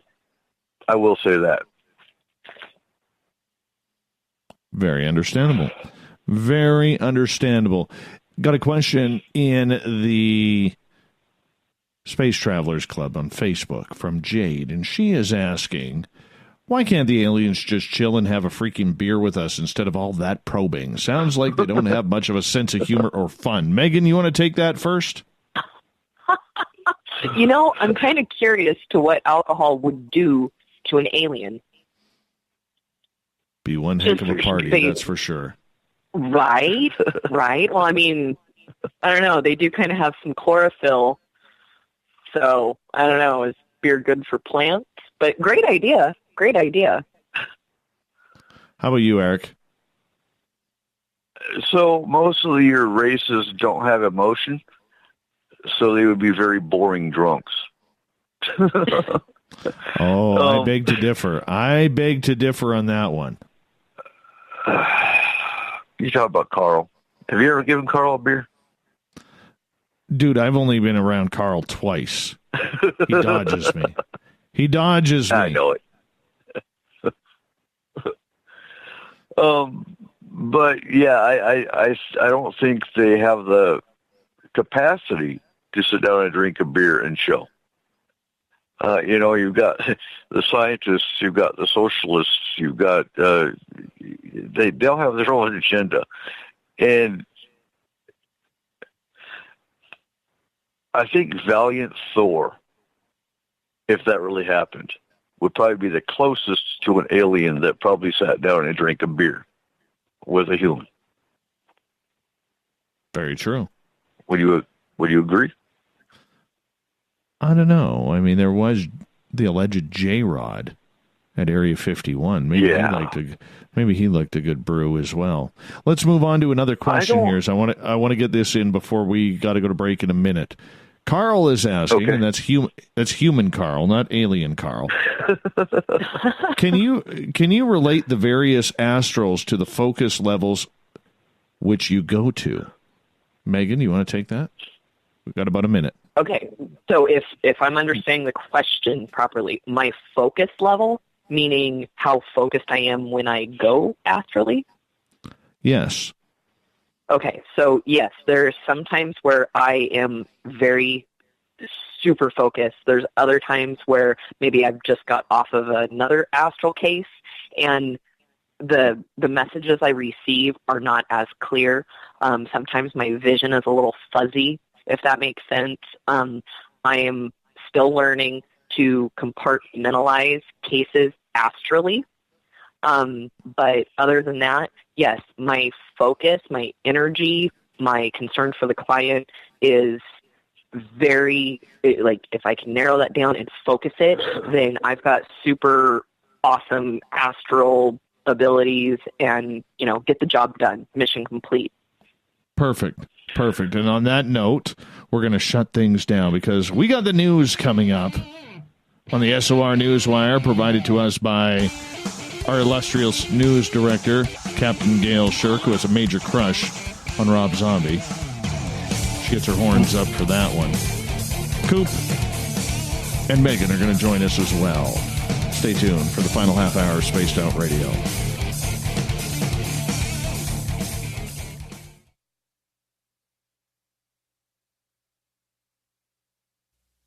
You're listening to Spaced Out Radio Live with Dave Scott on the Deep Talk Radio Network. Hi, George and Ori here. Are you ready for UFO MegaCon, the immersion event? 7 days, 8 nights, 50 new speakers, UFO military witnesses, experiencer groups, skywatches, and so much more. Join me at UFO MegaCon, March 24th through the 30th in Laughlin, Nevada. Truly the one and only new information conference of the year. Now check it out at UFOMegaCon.com. That's UFOMegaCon.com. Hello, this is your guitar man, Ron Bumblefoot Thal, and I have to tell you, I love the response I get for Little Brother is Watching from Spaced Out Radio fans. It's amazing how music can inspire and make people think deeper about what's going on in the supernatural world. You can head over to my website, bumblefoot.com, to check out my music, my guitar workshops, my touring, even check out some of the hot sauces that I'm working on. And make sure you keep on listening, because with Spaced Out Radio, you know Little Brother is watching. Heading to Vancouver and looking for a night on the town? The Moose Vancouver is the bar that never stops rocking until 2 a.m. every night. The Moose has great food with everything on the menu from $6.95 to $8.95. Fantastic, vibrant staff and rock and roll that will bring you back to when the music was real, the hair was long, and the guitars were rocking. Get your party on at the Moose Vancouver, the official party bar of Spaced Out Radio. Are you tired of being blocked, shadow banned, or placed in jail for simply posting your thoughts on social media? Social Media Freedom can take care of that for you. Social Media Freedom is the newest and one of the best free new apps that allows you the freedom to post what you want, when you want. It takes seconds to download from your app store. Come join the tribe at Social Media Freedom. It's time to set yourself free.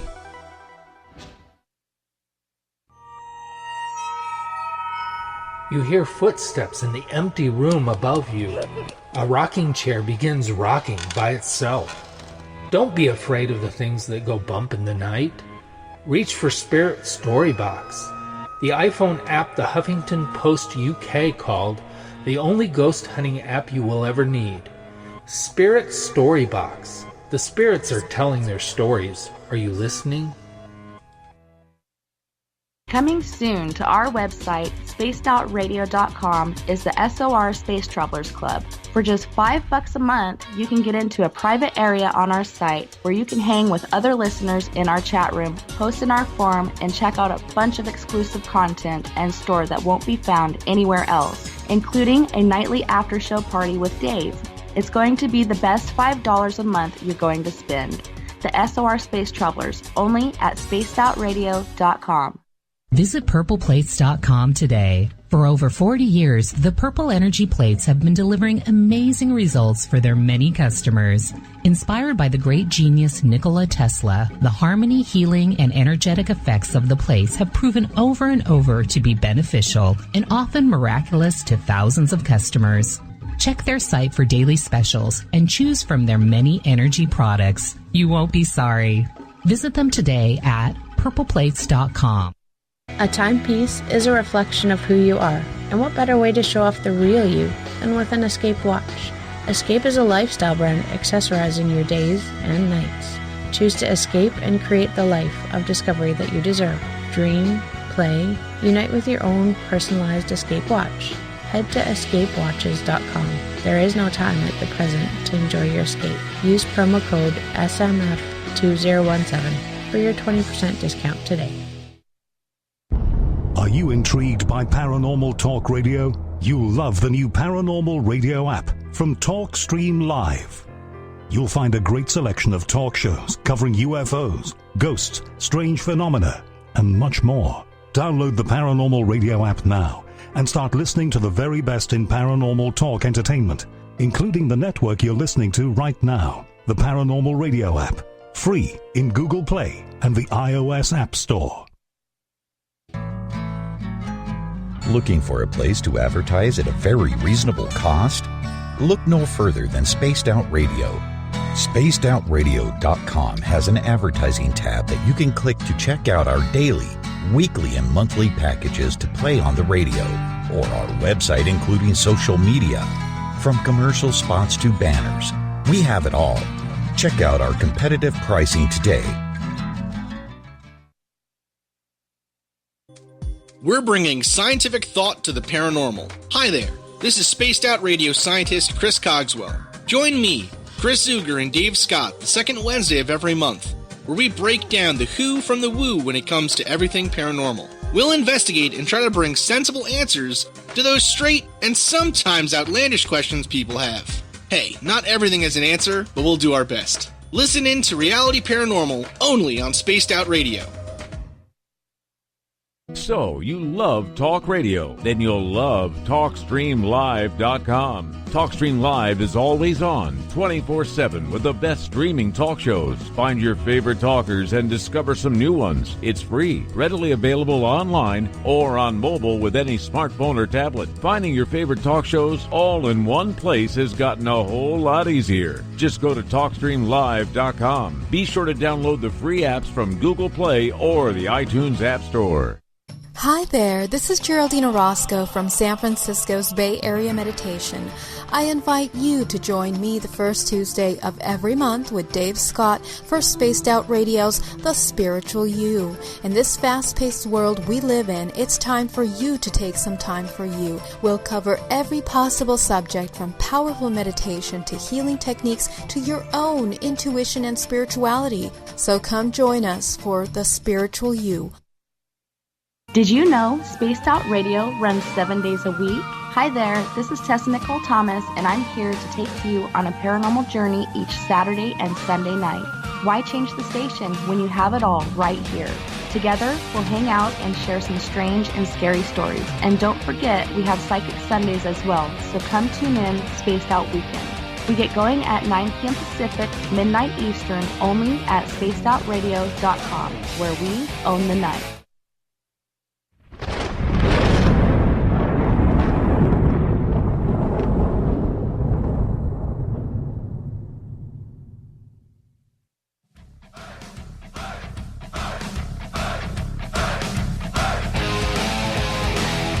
We've rounded third. We're heading for home tonight on the mighty SOR, wrapping up another week. As at the back end of every show, we bring you the SOR News Wire, provided by our news director, Captain Shirk, and brought to you by Paranoia Magazine.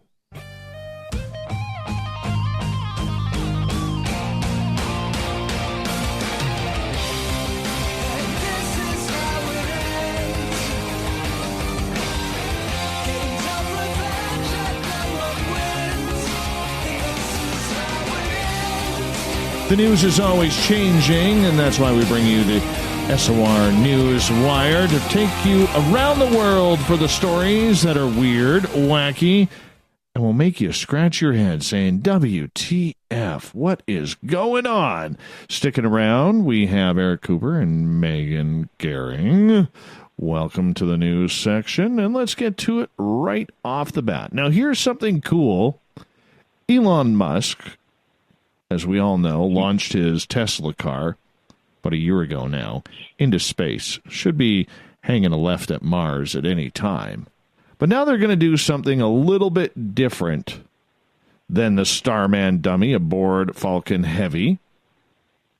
No, we're going to do something different. There's a new dummy going into space, but this one looks like Ellen Ripley. Now, we all know Sigourney Weaver is Ellen Ripley from the Alien movie series. Well, they've decided to put her, well, not her really, but her mannequin in the next launch for the Dragon capsule to test it out. Why not? Why not, says SpaceX Vice President Hans Koenigsmann. Said of the dummy in the news conference. He's like, let's do it. Liftoff was, or is for, let's see here, 2:49 a.m. Eastern. So literally, we're like 10 minutes away from this thing launching. 10 minutes away from this thing launching. That's kind of cool. So yes, Ellen Ripley from the Alien series, otherwise known as Sigourney Weaver, will be in the capsule, and she will be flying off into space. How cool is that, Eric? How cool is that? It brings comedy into a serious subject. I think that's cool. I do. I think it's cool. I think it's cool, too. Is it going to be complete with alien ripping out of her chest? No, unfortunately it is not. Unfortunately it is not.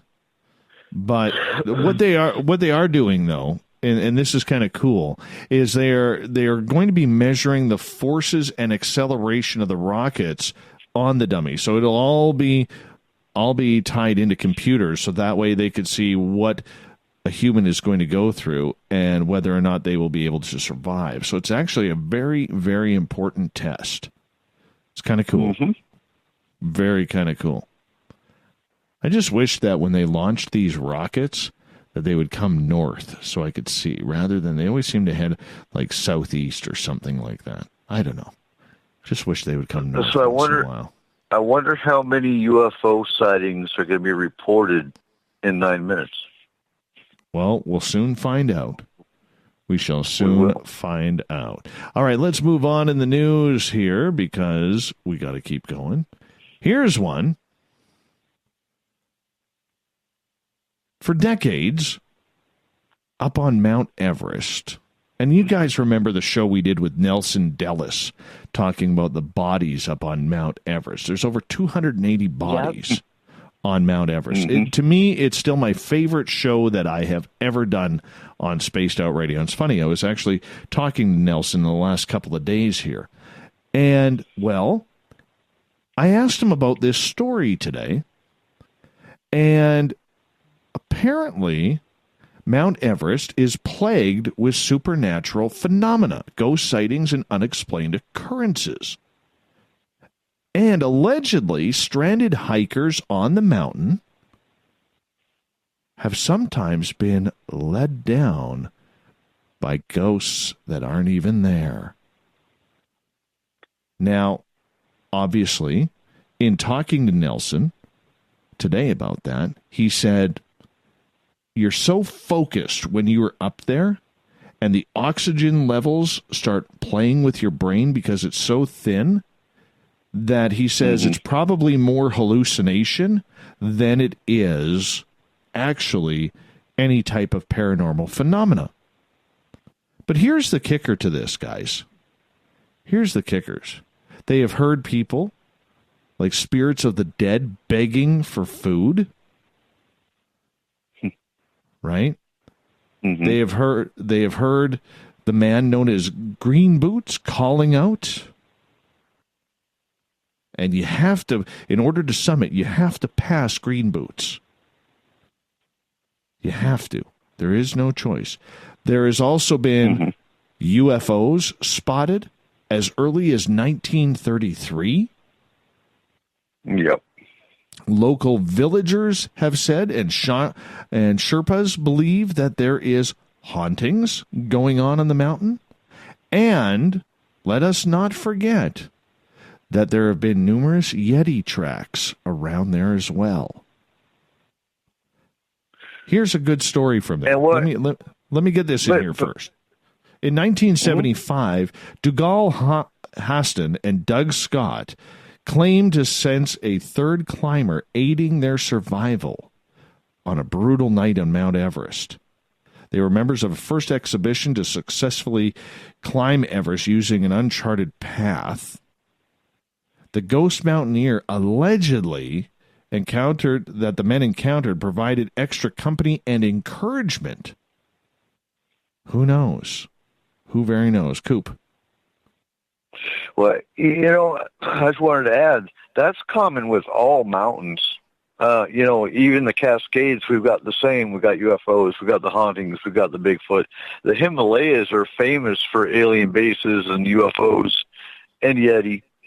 I think they call it something different in India. But, I can get on board with the hallucinating with oxygen deprivation. I can get on board with that with some of them.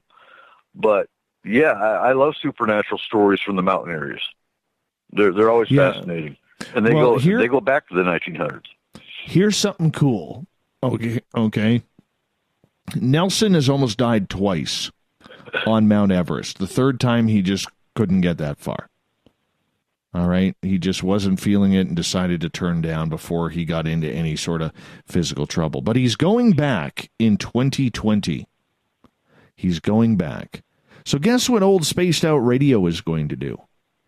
Now, there may be some future plans in this, but Nelson has agreed to do a paranormal investigation at base camp for us. Awesome. Very cool. So we are going to send him a couple of K2 meters because we got to pack real light. We can't send him a bunch of gear with him, but we're going to send him a couple of K2 meters. We're going to send a digital voice recorder and maybe something else that we can fit in there, because he's got to be at base camp for 3.5 weeks to acclimatize himself before they move from base camp to the second stage, and then eventually up to the fourth base camp, which is you prepare for the big hike up Everest, which takes about 4 to 8 hours to get there, and they got to leave at about midnight.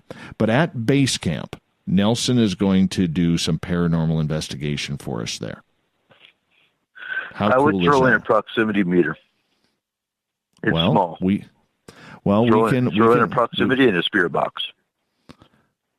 Don't know if we'll get to a spirit box, but we'll throw something in. We're going to put a package together for him, and we got to make sure that he can get it all in, because he's only allowed so much stuff, right? And obviously his climbing gear is way more important.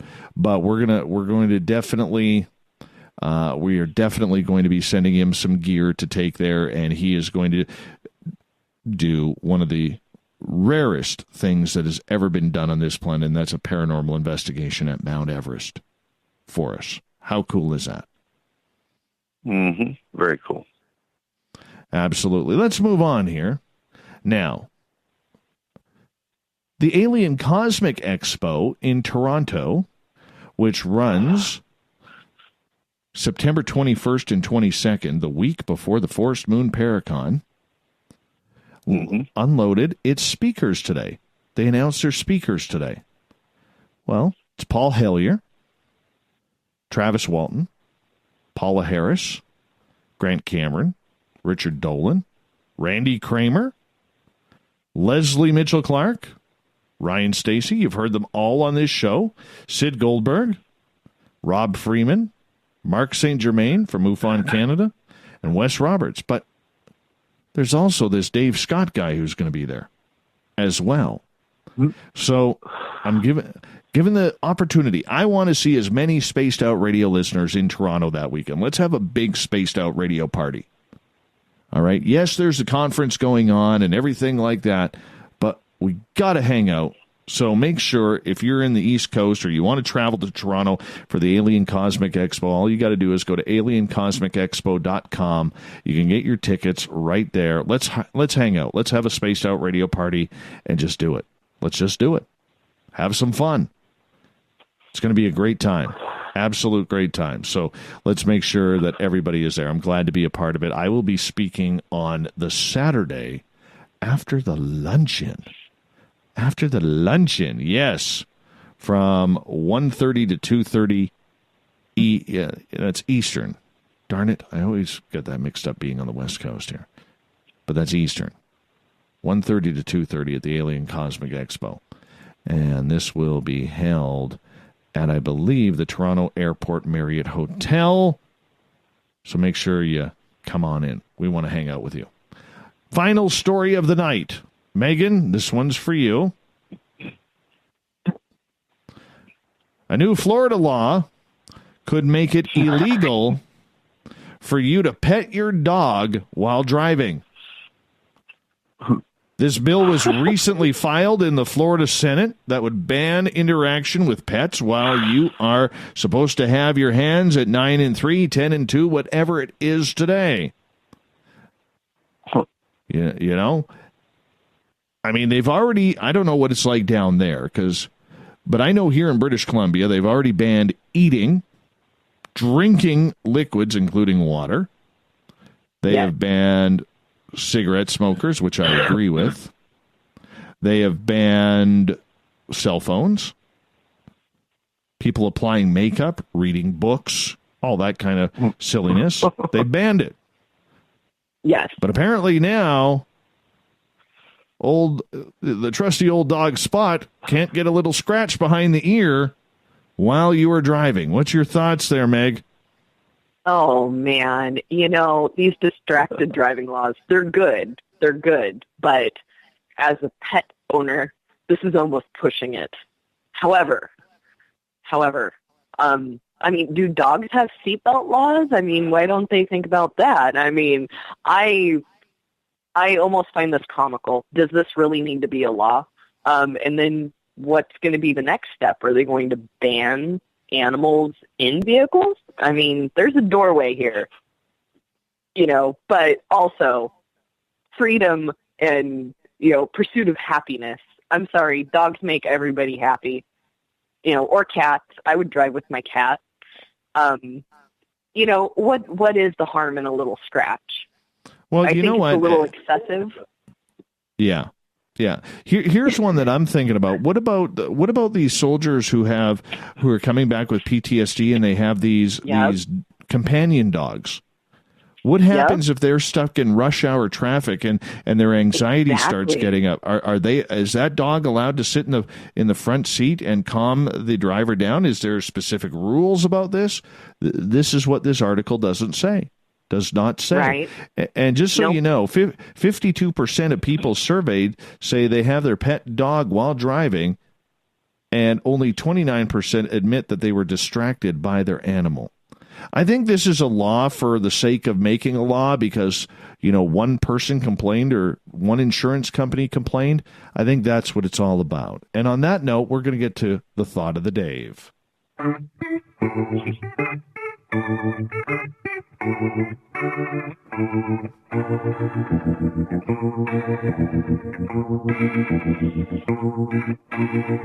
Thought of the Dave happens every night at this time, where we ask a question on our Facebook and Twitter pages, then read your responses on the air because we love the audience participation around here. So today's Thought of the Dave is as follows.